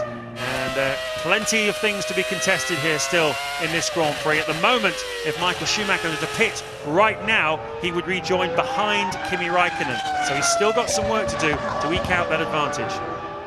It's not all over by a long way. Michael, though, of course, lapping faster now. Raikkonen's got been fueled up a little bit. He's about a second a lap faster as Michael Schumacher, and he knows he's got to keep the hammer down. Raikkonen has got a fast enough car. We've got a sick Minardi just gone past the commentary box window, and looking like it's going to drop out of the Grand Prix. The other Minardi in the pits for a schedule. Oh, got an accident there. He's gone with the fuel hose attached, and he has stopped. And the other Minardi, meanwhile, looks like it's smoking as it was earlier on. That looks pretty terminal to me. But let's hope that the refueling mechanic down at Minardi is okay, because it looked to me as though there was real chaos down there, and no clear signals given. The refueling man, it's difficult to tell whether he's all right or not, really, but the car has stopped, and we'll bring you news from down there as soon as we have it. Right, let's look at that. Truly yet to stop, but Montoya has stopped and appears to be coming up quite quickly behind him. Montoya with some sensible speed at this stage of the Grand Prix, but he lost out heavily in the early stages. And I don't think he'll be able to do too much more without some reliability issues amongst the top 3 or 4 runners. You can say that again. He's 46 seconds behind the race leader, which is more or less where he was in France at the end of the Grand Prix. And here we are only just after half distance. So a lot of work to do. But of course, Michael Schumacher does have to stop again. So 20-odd seconds you can take away from that. We have news from down at Minardi with McNish. Yes, he came in, he pulled away a little bit early. The hose wasn't out, as you saw, but the refueler is okay. He's got a sore arm. The car is now back out on track. Good news. Calling him McNish like he's still a driver. We always refer to the drivers, don't we, by their surnames, rather than Alan working with us this weekend as an ITV man. Yes, indeed. Riding on board then with Montoya. Was quite scathing yesterday in his press briefing as Jarno Trulli pits from 9th place. Montoya saying that the aerodynamics department at Williams has stalled. That was the word he used. It's stalled. Certainly a lot of new stuff coming onto the car, but he says it's just not making it go any faster. He felt it was extremely sensitive to the high winds yesterday out on the track in qualifying. And, well, I suppose because he's heading for the outdoor at the end of this season, he feels he can say what he likes now, and he's describing not a very pretty scene at Williams at the moment. I know, and that he knows that would give them the most pain, because the team have really, mortgaged themselves up on wind tunnel facilities, haven't they? Probably got the best in Formula One. Maybe some of those facilities haven't put anything on the car yet, as they're recently up and running.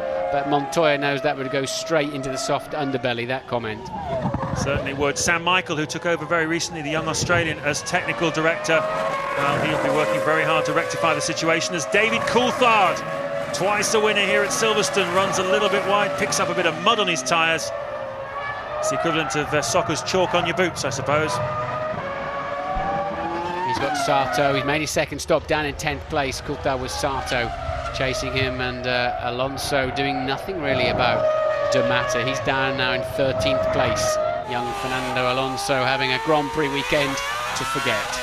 Certainly is, after his second place last weekend in Magny-Cours, where he arrived here after that saying, I feel great. I bet he doesn't feel quite so great here this afternoon. Fernando Alonso, 13th, despite having passed lots and lots of cars here this afternoon. It just isn't working out for him. Meanwhile, Mark Webber, with whom he was battling not long ago, going very strongly in the Jaguar in 7th place.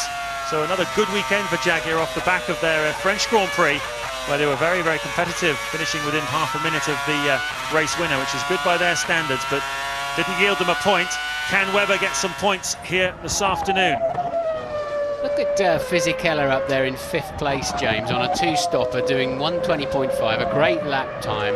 He's really flying this afternoon. He's going to get in there and embarrass a few people if he carries on that sort of pace. Lots of talk in the paddock at the moment that maybe Jarno Trulli has not and will not re-sign for Renault. Fisichella could go there.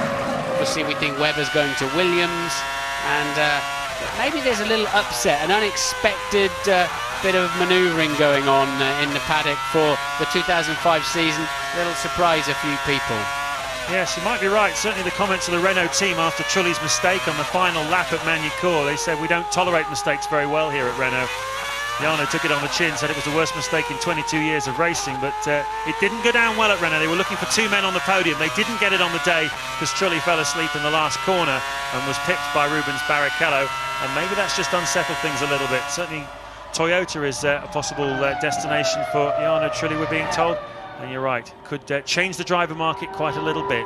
Here's Kimi Raikkonen pushing very, very hard. That last lap, he was 0.3 of a second faster than Michael Schumacher. And this, Martin, a pivotal point in the Grand Prix now, because Schumacher needs around about 23 seconds in his pocket to make a stop and rejoin ahead of Raikkonen.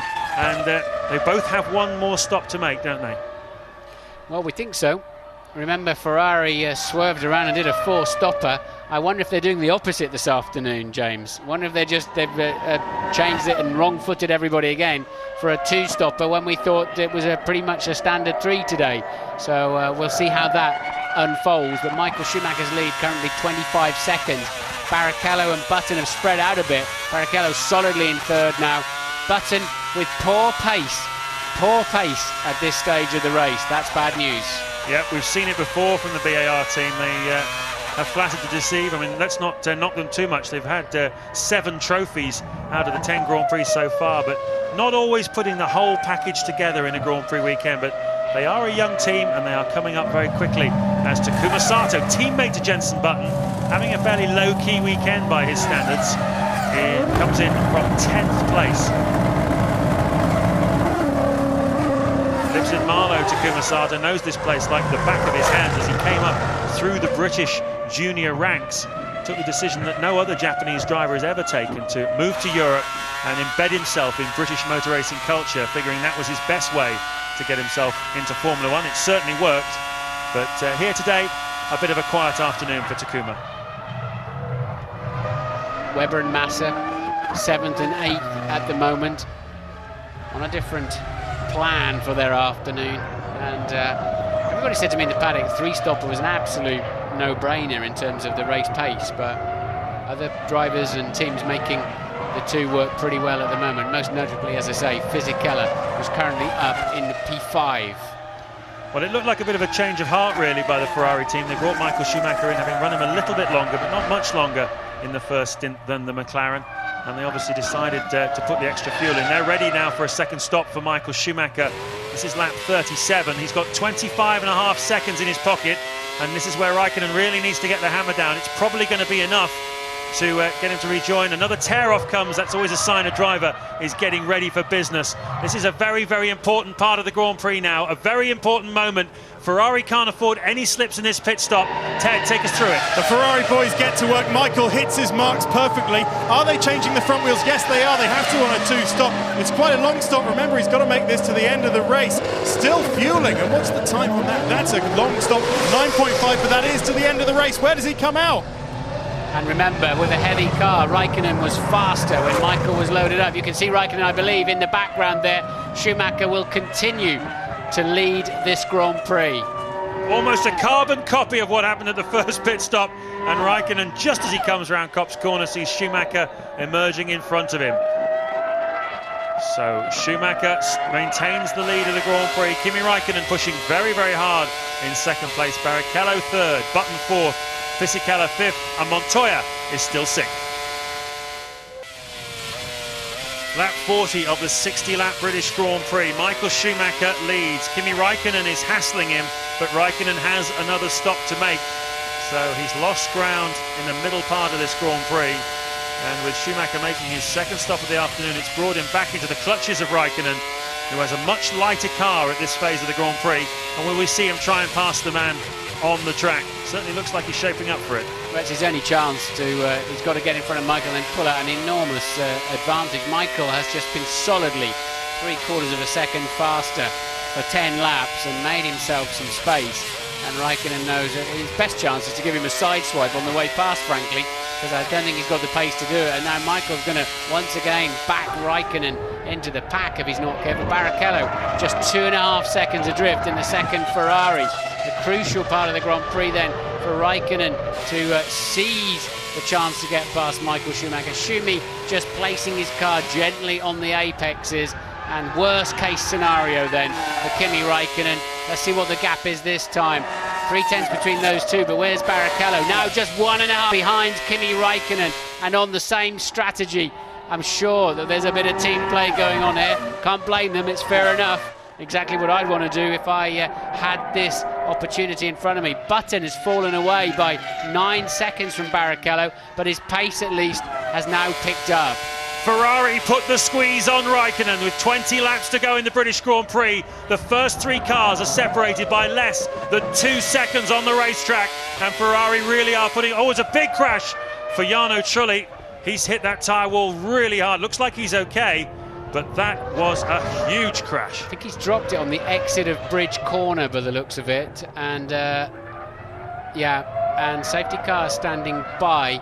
And there is why, because clearly a lot of debris. I think we're now coming into that zone. It's an unusual camera shot. Yes, we are, with a wheel in the middle, and they've got to slow down. And yes, Jarno Trulli, safety car deployed. Safety car is out. So will Raikkonen take the opportunity to come into the pits, I wonder? You can see the amount of debris. That's going to take a while to clear up, and McLaren will be thinking fast.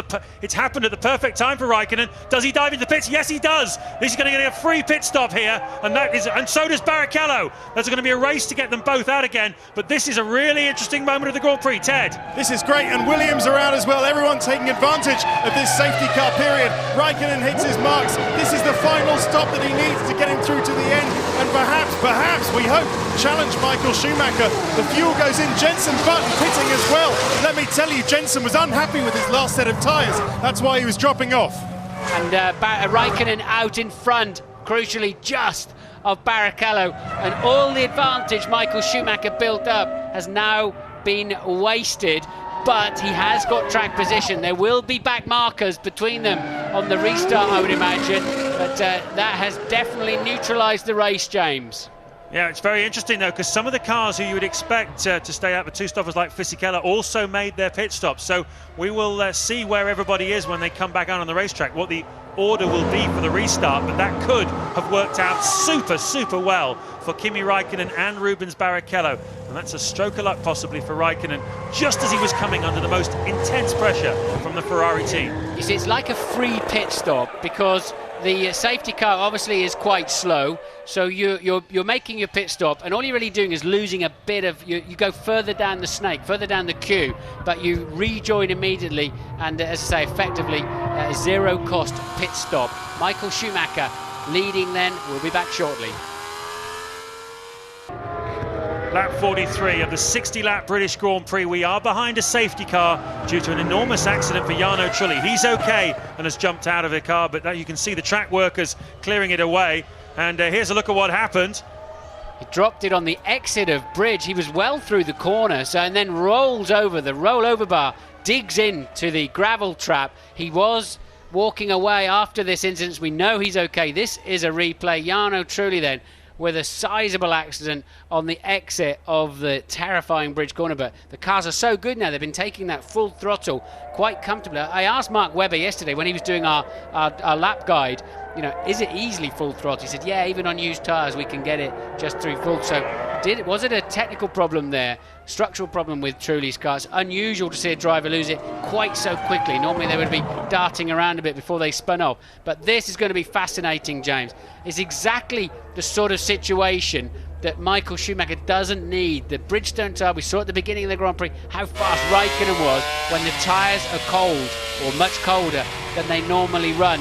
And there's 2 back markers between them, Klein and D'Amata, and they should both get straight out of Raikkonen's way. They've been lapped, they should get the blue flag. Raikkonen's got a chance. He certainly has. They are all fueled to the finish. No one has to make any more stops. 17 laps to go here. Plenty can happen in those 17 laps, and we saw Kimi Raikkonen be super fast in the opening stint of this Grand Prix.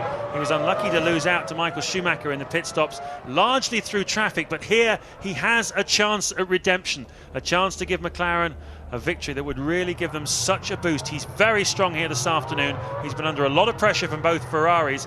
He gives a second chance to Jenson Button as well, who'd been losing ground in the middle part of the Grand Prix. He is now in 4th place, right up behind Rubens Barrichello. He too is on those Michelin tyres that will possibly be able to attack Barrichello in the early part of the restart. A lot of thinking to do then for Ross Brawn, the man born in Manchester, and who steered Benetton to 2 world titles in the mid-1990s and has been behind all but 3 of Michael Schumacher's 79 Grand Prix victories. And there's not much he can do now because the cars are fueled to the finish, and it's up to the drivers now. There's his adversary, Adrian Newey, technical director of McLaren. Terrific scrap here between 2 top teams, and Ted has news for us. Just checked out the situation at Renault. You won't be surprised to hear that Jarno Trulli chose not to discuss the incident on the radio after that crash, wanted to get straight out of that wrecked chassis. The team have had to assure Fernando Alonso that Jarno is okay. Fernando wanted to know. There's also no indication on the telemetry that anything broke. But guys, remember that the G-forces around here at Silverstone, now the lap times have tumbled. The G-forces have gone up correspondingly. 6G Jenson Button was recorded as doing in practice, so maybe that's had some kind of effect on the Renault.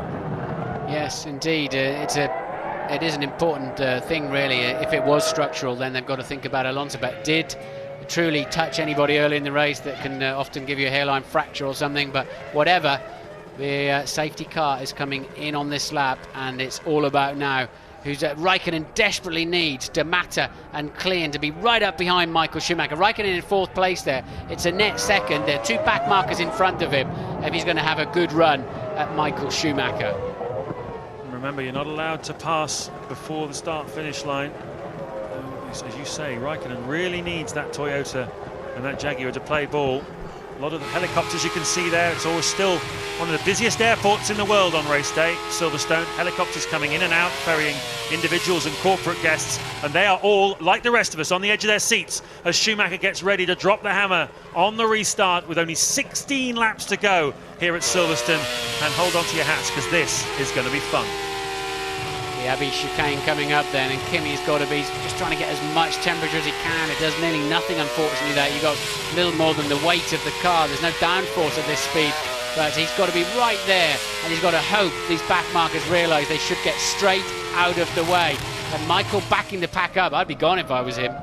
Certainly would. Christian Klein is the man right in front of Raikkonen. He's letting him go at the moment. Raikkonen's obviously going to try and build up some momentum through the final sequence of corners. Schumacher being told on the radio what Raikkonen's up to. He's thinking it's like pursuit cycling this. When do I go? When do I go? When do I drop the hammer? How much of those 2 cars between us going to help me? Now Schumacher starts to pick up the pace, does he? The safety car peels in, and Raikkonen is monstering the back of Klein. Hopefully Klein will get out of his way, and D'Amata as well. And we're restarted here at Silverstone, and Schumacher's flying. And look already at Raikkonen. He's going to try and get Klein into Kopp's corner. He doesn't get him into Kopp's corner, but Klein's got to get out of his way. He has, but I just don't understand why they were leaving such big gaps. They should have been almost nerfing them through that left field corner, and it's given Michael a bit of a run. But Raikkonen's car, I'm sure, will be much faster at this stage of the Grand Prix, and that Toyota is obliged to get straight out of the way. It's a lapped car.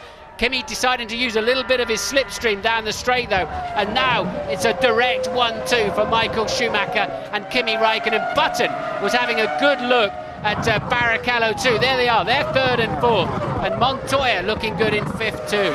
Schumacher leads then, Raikkonen 2nd, Barrichello 3rd, Button 4th, Montoya 5th, Fisichella still in 6th place. We ride on board with Jenson Button from Great Britain. He's looking at the back of the Ferrari of Rubens Barrichello, and I saw a gesture there from Kimi Raikkonen as he went past D'Amata down the main straight, which was fairly obscene, and I think indicated he felt, as you did, Martin, that the Toyota should have been much closer to the back of the Ferrari to help him out there. People diving out of the way. There gets Klein out of the way of Button. This is a terrific scrap here, and now Raikkonen is right with Michael Schumacher. He's got the advantage at the moment. The Michelin tyres, grip holding on better. Can he pass Michael Schumacher for the lead of the British Grand Prix? Just 14 to go as they cross the start-finish line. There's been a clear pattern all weekend. The Ferrari is quick through the fast stuff at the beginning of the lap, and the McLaren much quicker through the middle and end section. But this is where the overtaking's done, I'm afraid, down into Stowe mostly, and Raikkonen crucially cannot quite stay close enough to Michael Schumacher. Too much understeer in the turbulent air, and look at the gap he pulls out, and I think he'll haul him back in as the lap unfolds. Now Barrichello tucks up behind the Toyota. D'Amato gets a little bit of a tow down the straight. D'Amato nips in behind him, and Button has got to get round the Toyota as well now. And he will dive out of the way. He is a lapped traffic. Cristiano D'Amato running in 13th place. And, well, he won't have enjoyed that experience. And Montoya follows Button through as well. So Button, from threatening Barrichello, suddenly has to be all in his mirrors. There you go, Button and Montoya, who's done a very solid job through this Grand Prix. David Coulthard is down in 7th. I don't know if he's anywhere near Fisichella, 6th place man, but this is what it's all about at the front. And somewhat surprisingly for me, Kimi's not as close as I thought he'd be in this final part of the lap. Look how much quicker he is, though, through the apex of those slow corners. He certainly is. He's terrific in the slow corners, this the new McLaren. On that last lap, Martin, he was a second and a half faster than Michael Schumacher. Just shows you how much pain he took trying to get past those two cars at the restart. Without that, he might well be in a position to attack. Yeah, the moment was there, you're right, James, and you know, when you see a replay, you just wonder why they're not. And Barrichello was a full sort of 100 metres behind Raikkonen. He should be just hustling them all the way, but the trouble is, the part of the racetrack where the overtaking's done, and not those slow corners at the end where Raikkonen's faster. Down the straight they go then, with 13 laps still remaining in this British Grand Prix. It's been, well, Grand Prix racing at its very finest, you have to say. Terrific amount of overtaking, some interesting strategy, a safety car bunching them all back up again, and, well, and a real attacking drive by Kimi Raikkonen. Is it all too late now? Michael Schumacher seems to have rediscovered his rhythm. His tyres are now in harmony with his car and this chilly Silverstone racetrack. And he is pushing very, very hard. That moment, that lap, Raikkonen's car, a second and a half faster than Schumacher's. What might have happened if he didn't have to pass those two cars the lap before, hey? Well, we'll never know, but can he attack in the remaining 13 laps? Great three-car scrap going on for the final points-paying position here this afternoon between Webber, Massa and Alonso. Those three absolutely nose-to-tail for the final single point for 8th place. Michael Schumacher's lead exactly 1 second then. Barrichello is 2.5 seconds further behind Raikkonen. Button keeping him honest, to say the least, and an enormous fight going on down the field. Montoya, Fisichella, Coulthard 7th, Webber 8th, Massa 9th, Sato 10th in the second BAR. Genet 11th. Alonso has stopped somewhere. Alonso in the second Renault has stopped in the first sector, James. Yep, from 10th place, that moves Takuma Sato up into 10th place. There goes Juan Montoya through your screens. Williams announcing this weekend that HP, their main sponsor, renewing their sponsorship for a multi-year period. So that's a big cash injection for Sir Frank Williams' team. And that'll be a big sigh of relief for them, because those big sponsors, they really do need to be kept hold of. You don't want them walking away from your team, especially the budgets that these guys run nowadays. You can see, though, Michael Schumacher now over a second clear of Kimi Raikkonen, and Alan McNish down in the pit lane has some news for us on that awful shunt involving Jarno Trulli. Well, I'm very pleased to say that Jarno's okay. He's in the medical centre, but it's just a precautionary checkup. He had a bit of a bang, but everything looks fine.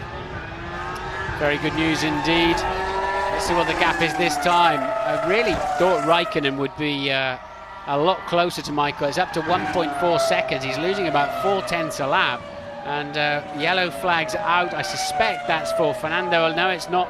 Alonso stopped out there somewhere, but that is Pantano in the Jordan, and he's bellied out on the gravel trap car. That's, again, he's turned in with his right rear wheel, not just touching the grass, but on the grass. Strange. Yep, second spin of the afternoon for Giorgio Pantano. Was with his teammate, though, up till that point. Nick Heidfeld keeping him honest, as he has the last few Grand Prix. Giorgio Pantano picking his pace up. And here we ride on board with a man who we were told a minute ago by the computer had stopped. Fernando Alonso now attacking Cristiano D'Amato. So that information was sent through to us by the computer. Was it obviously incorrect, because he is still going in 12th place? What happens is the sensors tend to miss a car for a couple of points on the racetrack, and then it sort of times out and gives you a stop on the screen to say that the driver's stopped out on the track. But quite clearly Alonso has not, and he's not being recorded still. He's not being recorded for sector times, but they're clearly getting him at the end of each lap. What is that? That's something you don't want to hit at 150 miles an hour is what it is. So JCB Digger removing the car of Giorgio Pantano, I imagine, but wow.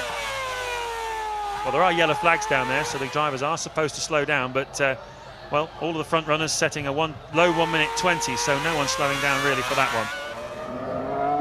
No, double waved yellows with JCB on the track. They certainly should not be doing the sort of lap times they are. But I know what it's like in the middle of that pack. You lift off and you play the good guy, and you just lose out heavily by it, unfortunately. Sato and Clean. Clean's doing well. He seems to have picked the pace up a little bit. No, he's got Montoya as well in 5th place, going strongly. He's picking the pace up too. Giancarlo Fisichella just a second behind him now, and going a little bit faster. So Fisichella hasn't finished yet this afternoon either. 10 laps to go here at Silverstone. Schumacher leading Raikkonen by 1.5 seconds. Rubens Barrichello is 2.5 seconds behind the McLaren, with Jenson Button 1.5 behind the second Ferrari.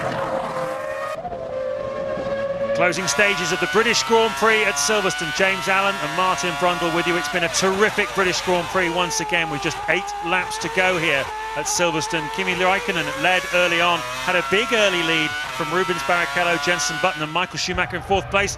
Is that Schumacher going slowly? No, it's just Schumacher going through the complex. At the moment, he is 2.1 seconds ahead of Kimi Raikkonen in 2nd place. Rubens Barrichello is a couple of seconds back from Raikkonen, and Button is 4th at the moment, a couple of seconds back as well, with Montoya and Fisichella now going faster and starting to creep up into the action.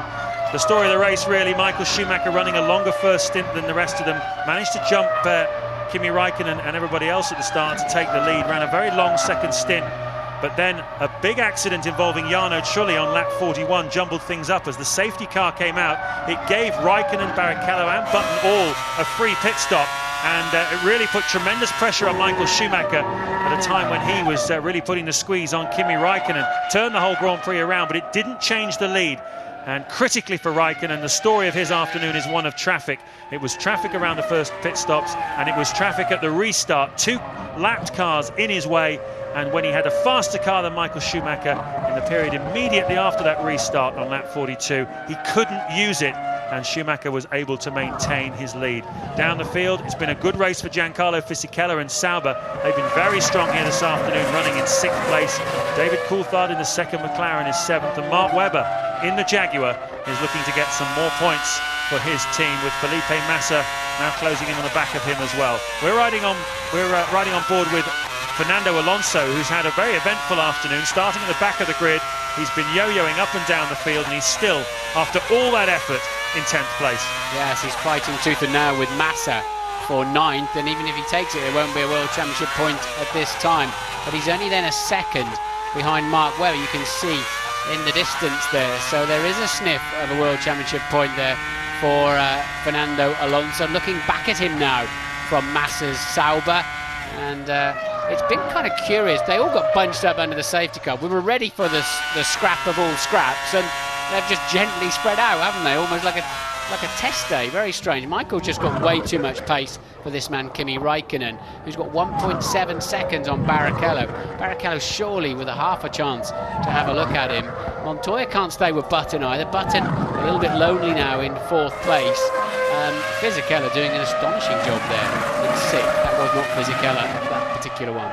Certainly is, and don't forget there is still a 2nd Williams seat available. It now seems virtually certain that Mark Webber is going to replace Juan Montoya next season at Williams, but there's still one other seat available. Ralf Schumacher having been confirmed in the past week, moving to Toyota on a 3-year contract starting next year. Schumacher obviously in hospital still at the moment with damaged vertebrae, and Fisichella really, Martin, apart from driving for points and for Sauber here, is driving for his future as well. I think he is, and he's not doing a bad job with it either, as he's keeping Montoya very honest and searching for 5th place. Ted has further news for us. Yeah, down at BAR, let's just get a story of Jenson Button's race with the BAR technical director. Jeff, how's it gone? Oh, he's talking on the radio apparently. Oh, he's finished. Okay, how's it gone?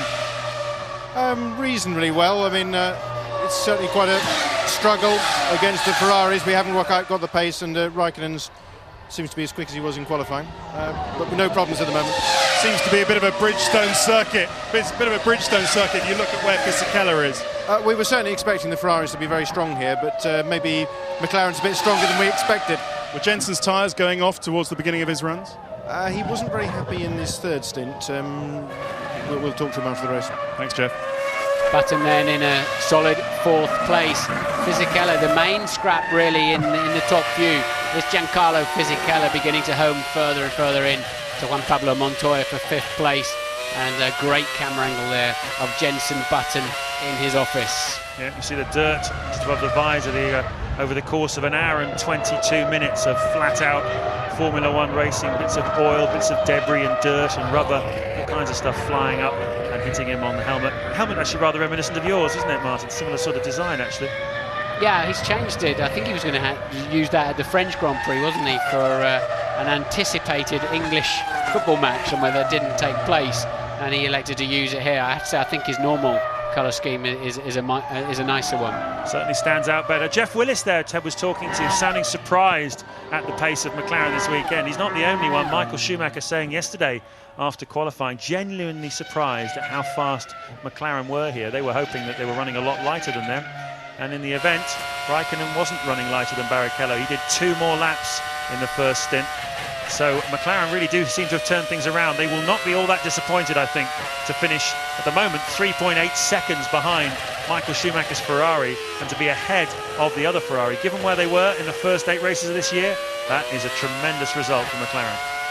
We've had some lovely camera angles today. I love those low ground shots as well. ITV, the host broadcasters here.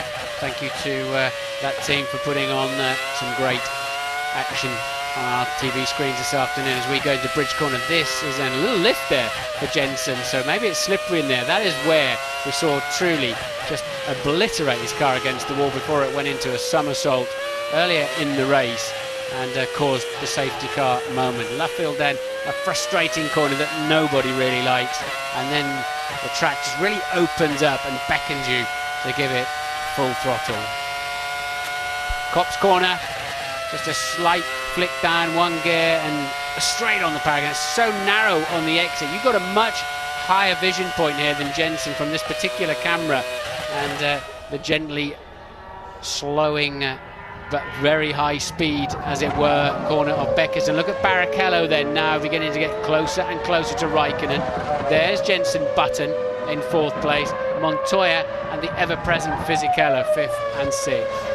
Yeah, it's interesting, isn't it? The race pace, the rhythm, if you like, that the Ferraris are able to maintain lap after lap. We've seen it all season, is higher and better than anybody else can do. But here at Silverstone this afternoon, Michael Schumacher had the speed when he needed it.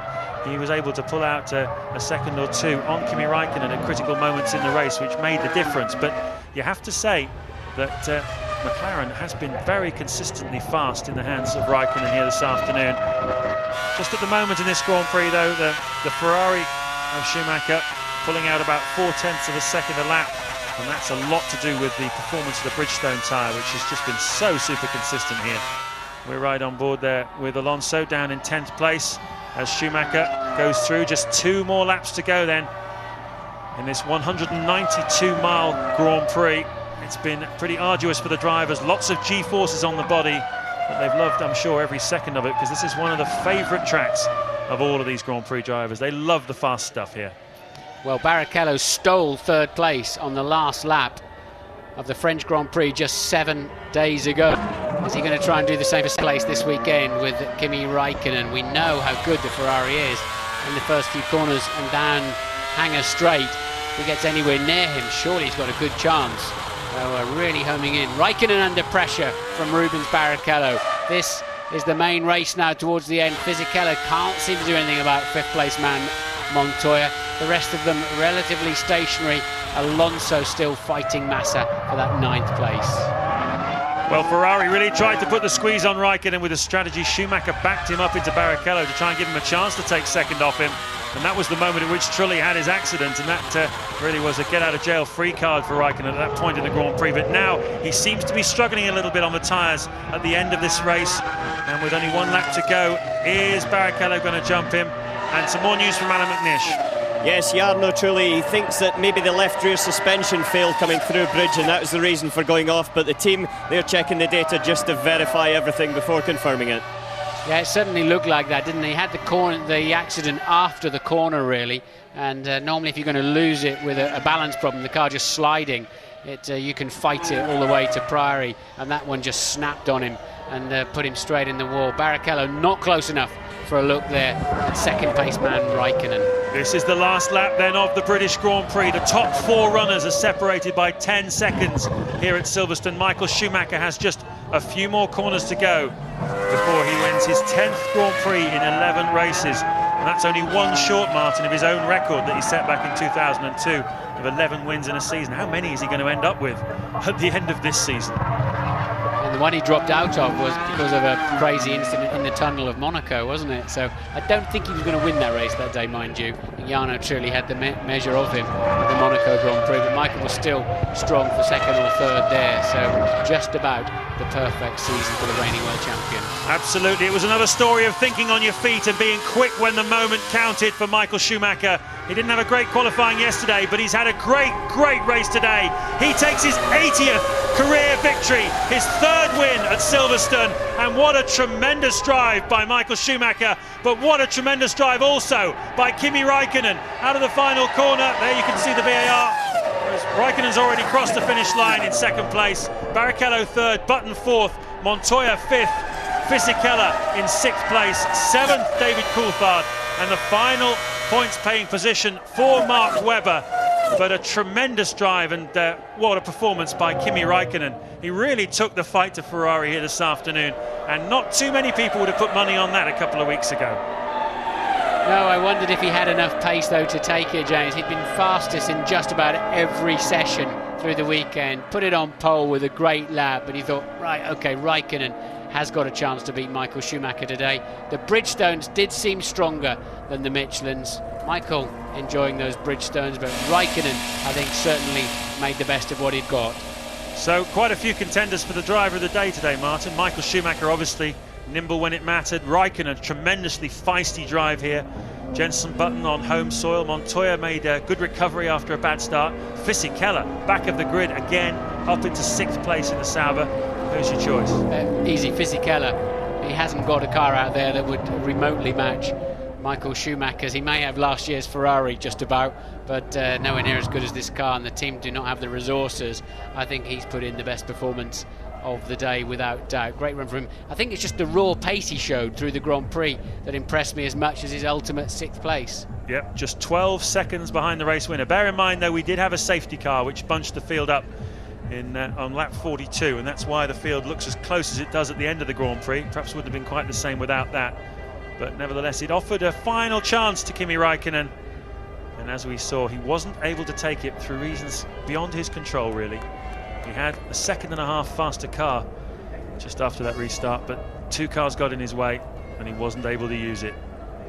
So Michael Schumacher wins again, and Ross Brawn, technical director at Ferrari, and Jean Todt, the sporting director, a clasp, shakes hands with the Bridgestone engineers. He loves winning, Ross, and he really loves coming to England with a foreign team, an Italian team, and beating the English teams on their home soil. It gives him more pleasure than just about anything else in his racing, he says. Yeah, but he's a true Brit at the end of the day, Ross. Just his role and his job is, and what he gets paid to do, is to help Ferrari win races, which he seems pretty handy at, doesn't he? But they're going to be made up with themselves, actually, because they surprised everybody last weekend at the French Grand Prix with 4 pit stops. Really went and destabilised the rest of the pack. And I think they've really done the same this weekend, James, but they've gone for 2 instead of 3. So they're like a bar of soap in the bath. You don't quite know where they are, and you can't quite get hold of them, the Ferrari team, in terms of their strategy. And it's paid off again this afternoon. So the ton up in terms of World Championship points for Michael Schumacher, 100 already. And we've only just got into the second half of the season. There you can see how close behind at the end Raikkonen and Rubens Barrichello were. Barrichello unable to nick that 2nd place off Raikkonen. And I think Kimi will be very happy today, because he and McLaren are definitely back in business. But the traditional Ferrari salute, as I say, a real mixture of support in the grandstands here this afternoon. Typical British sporting response to all the players here, as they've all put on a super show for us. Yes, when we had Meet the Team last week with Ferrari, it was really interesting to hear several of them say, yeah, even still now when we win a race, there's a buzz, a brilliant feeling in the factory. Everybody's walking on air, and they're still appreciative of their victory. You think they'll be a bit blasé by now maybe they'd be thinking, well, 1-3, we'd really like a 1-2. But Barrichello, I think another solid run, but didn't really deliver his qualifying speed, did he? But now we know why, to a certain extent. Michael Schumacher was carrying quite a bit more fuel. Started in front of Schumacher on the... Gets the hug. These two are very close. I asked Ross the other day what the core of their relationship is. What's the dynamic? And he said trust backed up with an easygoing friendship. And I think that's there for all to see. He trusts Michael to deliver. It's a difficult job driving a racing car, and he knows that when he asks him to do things, it's not easy for Michael to do. And Schumacher trusts implicitly what Brawn tells him to do over the radio. He never ever questions a decision by Brawn, and why should he? Because what a winning formula it is. Yes, they took the win today. It wasn't easy for them. It wasn't handed to them completely on a plate. Slightly on their back foot with that safety car. Raikkonen then just 2.1 seconds adrift. But you have to say, James, without the safety car, Michael would have won this race by 10-15 seconds at least. Certainly would. But what a dramatic finish it gave us to the Grand Prix. A few faces down there that come only once a year. People with Italian connections, Ferrari connections that help out down in the pits. Any opportunity to get a red shirt on and get a pit pass. And they're two of the finest drivers in Formula One at the moment. I know Ferrari have a very high regard for Kimi Raikkonen anyway. He certainly would love to line him up as the successor to Michael Schumacher. Only time will tell how long Schumacher carries on for and who does replace him, but they will go for Raikkonen, that's for sure, because they think he's something special, as he's proved here again this afternoon. Let's come out onto the roster. Raikkonen had 56 points last year at this stage. As of today, he's got 18. But that's taken a pretty massive leap, hasn't it, by 8 points just in one afternoon. Only the third time that Schumacher has won the British Grand Prix. It's not been one of his golden tracks. You could almost describe it as a bogey circuit for him. But today, he's put the hoodoo well and truly behind him.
German, a Finn and a Brazilian. The crowd were hoping for an Englishman up there or a Scotsman this afternoon, but 4th and 7th for Button and Coulthard. Still a pretty big cheer for Michael Schumacher. I thought it was for John Prescott. Beautiful trophy then, third time he's had that one. Ross Brawn hoists the constructors. Foster's the sponsor of the event there, managing director handing him the trophy. 15th podium in the short career of Kimi Raikkonen. Could have been a lot more if McLaren's car had gone well at the start of this season as he expected it to. But now he seems to have a weapon with which to attack Ferrari in the second half of this season. shaping up very well. Another good drive at Silverstone by Rubens, but I think he'll be disappointed to have started in front of Schumacher once again and to have finished behind him. Yes, whatever he says, I think at the end of the day, Michael's driven a bit faster and had a better strategy than him, so he made it count. And somehow Rubens has got to be first Ferrari home pretty soon. Well, 100 points up then for Michael Schumacher in the season. All nice round numbers. And the 100,000 crowd here today at Silverstone have really lapped it up. I've got another nice round number for you, James. Win number 80 of Michael Schumacher's career. A hat-trick at Silverstone. The 2004 vintage, far more straightforward than the others in 98 and 2002. Rubens Barrichello pushing Jenson Button off the podium. Kimi Raikkonen's first podium since the Japanese Grand Prix at the end of last season. That is excellent for McLaren. We'll be right back with Tony Jardine and Mark Blundell, and we'll be talking to all those drivers as well about the British Grand Prix. Back with us at Silverstone, time to go home for 100,000 people capacity crowd here. They all got in okay, and let's hope they're all leaving safely as well. And I believe we can go straight to the press conference. Masters British Grand Prix. To Rubens Barrichello, third for Scuderia Ferrari Marlboro. To Kimi Raikkonen, second for West McLaren Mercedes. And to Michael Schumacher, winning his career 80th Grand Prix victory, his 10th win of the year for Scuderia Ferrari Marlboro. Michael, a big smile on your face. A great victory, two-stop strategy this time, to the three of most of your closest opposition. Yeah, obviously I was amazed about how the race went. I thought we had a very good option and strategy for the race, but that it would pay out so early, leading the race so early, basically after my first pit stop, coming in front of and ahead of everybody, that was not the plan, honestly. But my car was just going so well in these last laps when I had free track, and I was able to close the margin I had on Kimi, which he pulled out in his first 11 laps, and that was just phenomenal. And after this, it was just controlling it. Lucky, obviously, with the strategy I had, that Kimi was behind me. I could control that. It was tight in a couple of areas, but not too tight. And very interesting, obviously. Well, of course, what you could not predict was the safety car coming out about 20 laps from the end, and then it was gloves off, racing to the finish. Yeah, obviously that sort of took away my comfortable lead I had built up by that stage, and I was probably lucky that I had two other drivers between me and Kimi, because the warm-up performance of Kimi's tyres and my tyres was noticeably different, and had he been directly behind me, thanks to the safety car who was going very, very slow around, didn't look to put any effort in his drive, we had very cold tyres, and that didn't really help me for the first couple of laps. Then Kimi came close. We had a nice little fight for a couple of laps, and my tyres came back, and I was able to open again the lead. It was pretty close, but both you and Rubens have been saying all weekend how good the car's been, particularly on fast corners here. Is that where you had the advantage over Kimi towards the end? Looking at it, Kimi seemed to be very good in the infield, in the last sector in particular. But saying that, obviously we were on different strategies. He was a lot lighter while he was behind me. It's difficult for me to predict how really the situation was, but we had the best package, obviously, for the whole circuit. Indeed, congratulations. Kimi, what a start. Take us through that start and those early laps. It was good. The start was very good. I got enough heat on the tyres and got good start on the first place, and I just tried to went as quick as I could, and I think so after the first lap was quite a big gap already. I kept pushing all the time, but then I was a bit unlucky with the traffic. I stuck behind like 2 Minardis after the first pit stop, and it just cost me way too much time. Every time when I came out with the new tyres, I always stuck behind someone, but that's racing, and at least we got the second place in that. Indeed, your first podium since Suzuka last year.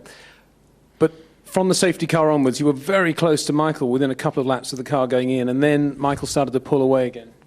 Yeah, I think so. The last set of tyres, I had a bit more difficulties with the rear end than any other set. So, like Michael said, I was hoping that I could get past the two lapped cars very quickly, because I knew with the new tyres I can really challenge him. But I got close to him, but not past him. So I think so in the end, for me and the team, for Mercedes, for everybody, it's good results because after the really difficult start of the season, we finally got things going the right way and got back on the right track, and we got some results. And now it's only the second race for the car, so hopefully we can improve it.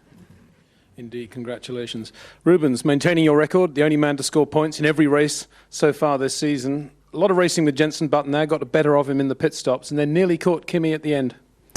Yeah, but I had a quite a good race, but a tough one. I think, after the start, it was quite clearly that they had this warming up a bit better than us, and it was really difficult to follow Kimi for the first 3 laps. So therefore, we lost a little bit of time, and it was difficult to catch him up. I was catching slightly. Open up on Jason, but then when I came to the first pit stop, I went out a little bit heavy and in the middle of the traffic, and the car wasn't working very well. That's the part of the race that really cost me more points, really, and maybe the victory. After all, it was quite clearly that Michael on a 2-stop, he was doing a superb job and he was going to win. So when I saw the safety car, then everything was alive again. But unfortunately, again, I had too much problems on the first 2 laps warming up again, and then cost me again a bit of a time. Did you get close enough to Kimi right at the end to have a go at him? No, I think the pace was too high to try to have a go. I was thinking that the public was thinking that I could really do it because of last week, the final moment. But it's I had to be a little bit faster to try to do anything. I was faster than him on the sector 1 through Beckett and everything, but he was faster to sector 3 in the infield, so it was difficult to make it. Michael, what a season this is turning out to be. I know there's a long way to go, but can we just reflect a little on your thoughts on this victory, how things are just going so well for you, how good the car is, and actually this is the first time you've ever won a race, a Formula 1 race, from 4th on the grid, for what that's worth. Yeah, it doesn't mean a lot in a way. We obviously sacrificed qualifying for the race strategy in a way, and it just paid out, and it's in a way it's unbelievable what happens to me this year, to the team, but I think it just pays back for all the hard work everybody has done in the factory. We never have let off in a way. We learned our lesson from last year when maybe we took it a little bit too easy at some stage, and we just at the right time came back, and because everybody felt the pain of this, nobody really wanted to be back in this pain, and everybody since then has kept pushing and has a high motivation. I see every time I go for test with the test team, those guys that just work flat out all the time, and you see how hungry they're still. Each one sort of pushes the other one, and it's just an ongoing thing. I'm just so proud and delighted to be in the team and be able to live in that phase of Ferrari. The pain did last over 20 years after Jody Scheckter won that title back in the late 70s. Michael Schumacher, 10 out of 10. Then Kimi Raikkonen on the podium. That's excellent for the young Finn and a big boost for McLaren. We'll hear from Ron Dennis in just a moment. Rubens Barrichello, a dozen successive finishes for the Brazilian, and the majority of those on the podium as well. Jenson Button pushed down to 4th place. Montoya 5th in the Williams on his way to McLaren next season. Fisichella, surely driver of the day, pushed down to the back of the grid after that Sauber had to change an engine, and finishing 6th. David Coulthard, a couple of points for DC in his home Grand Prix, and Mark Webber, Jaguar, our featured team of the weekend, his 4th of the season, and Jaguars as well. Ton up, as James has said, for Michael Schumacher. Rubens Barrichello 26 points behind on 74. Jenson Button will have to go some to break those Ferraris now. Still 3rd though on 53. Truly unfortunate. We'll have another look at his crash very shortly. Still on 46. Alonso 33. Montoya pushing up on the Spaniard there. He has 29. Raikkonen improving to 18. And Sato and David Coulthard both on 14 points. 174 first, 79 second, enough said. BAR on 67, cementing their place in 3rd. Williams and McLaren, that could still be a lively scrap for 4th place, and Sauber might just push on and get involved as well. Toyota 8 points, Jordan have 5, Jaguar have 4, and Minardi just that single point scored by Baumgartner at Indianapolis. A lot of pain felt this season by McLaren and by Ron Dennis. He has taken it all on the chin, and now he's got a man on the podium at his home Grand Prix. Let's hear from Ron Dennis. Well, Ron, remember the beginning of the season, Kimi could hardly finish a race for love or money. Now a great position at your home race. Yeah, we've sort of turned things up a little bit. I think it's obviously a step in the right direction. I'm looking forward to Hockenheim. We've got another step there. Maybe we can take the race to Michael, and just to win some races before the end of the season would be great. But we'll enjoy the second place, but it is the first of the losers, and we're here to win. So we'll work hard between now and Hockenheim. Yeah, Hockenheim should be better for the Michelins, shouldn't it? Because you see Fisichella's performance. Bridgestone's really had a bit of an edge here. Yeah, I think they had a tyre edge. I mean, Fisichella's performance exactly just shows what we're up against. But I think we've got the pace. And even if you fuel correct Michael's qualifying strategy, we still had the edge even in qualifying. So we're close. It's just race tyre needs to be a little bit better, which, as you said, in Hockenheim it should be. I think you've actually got closer to Michael coming out the pit stops than anyone has this season. Yeah, it was a little bit frustrating. You know, we got blocked in the traffic, and Michael was backing us into Rubens at one stage, and then the incident helped a little bit. But it was a good race. We can do better at the next run, though. Well done, Rum. The glint. I believe we're going to be joined now by Ross Brawn. Ross, welcome. Doesn't seem to matter to you, does it? 4 stops or 2, the outcome is still the same. Well, it just to get ourselves out of phase with the others, and you either do it by doing 4 stops, or as today we do it by 2 stops. Give Michael some free track, and you can see what he does. It always seems to happen that he comes out and there is free track around. Now, you're not just rolling the dice and guessing there, are you? You know what you're doing. Well, the numbers have got to stack up, and if we see an opportunity, then we go for it. And I say he's the master of it, and he makes us look good, because we just have to give him an opportunity, and away he goes.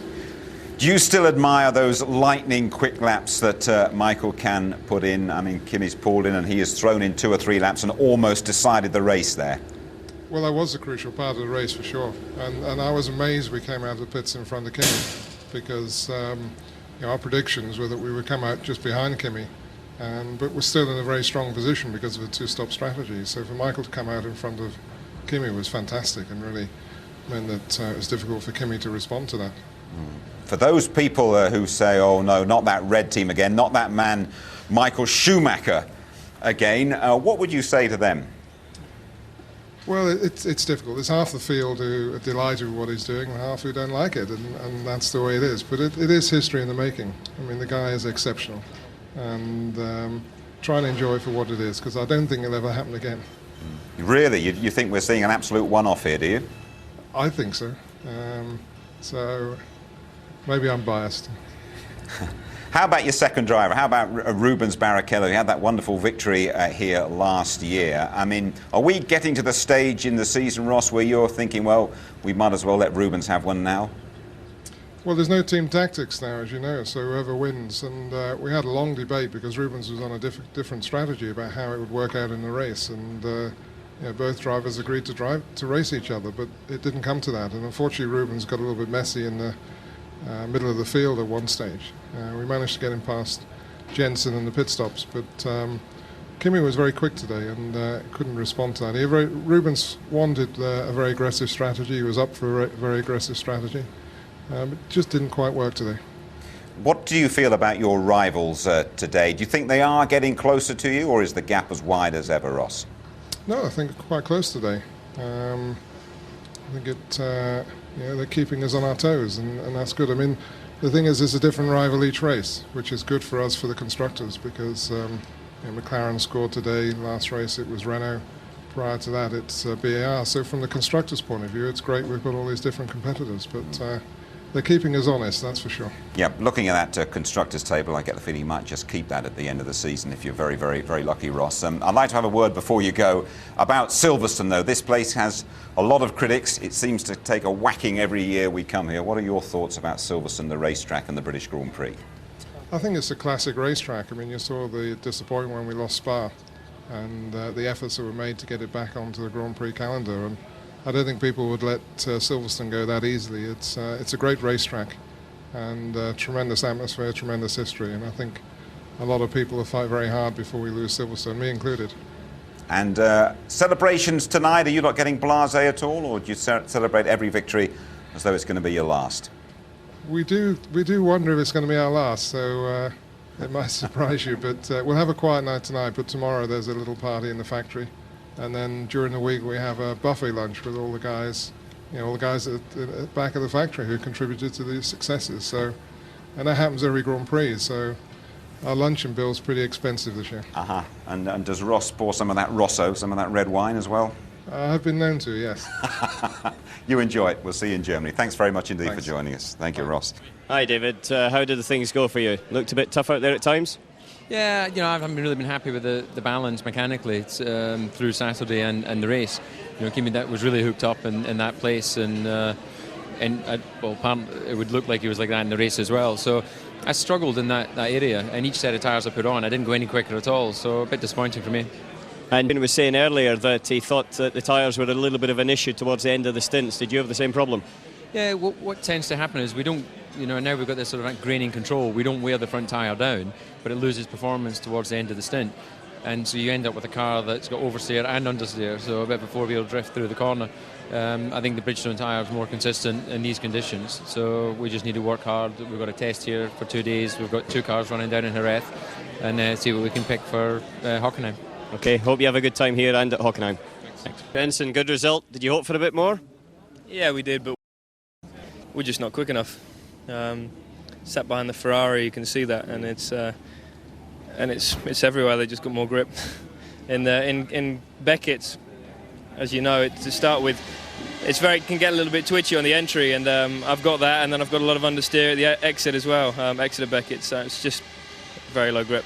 You look to be struggling on your third set. Yeah, it seemed to get worse and worse. I don't know, because there was more rubber laid down or something, maybe it just didn't work for us, but it seemed to get worse and worse. We tried to play with the pressures a bit to help it, but I think it just made it worse. Well, good luck. Yeah, no, first thing, are you okay? Yeah, I'm all right, thank you, mate. I'm okay. I just had a rear suspension or something, failure on my rear left end, and then the car just went on the inside, big crash, roll over, but the car worked out pretty well in terms of it's safety. Fine? Yeah, fine. Just a bit crazier than before, probably, but I'm all right. Okay. Yeah, Mark, you look like you had to work with that one. You sweated quite a bit this race. Yeah, it was. Had to work really, really hard with the car and look after the highs on the 2-stopper.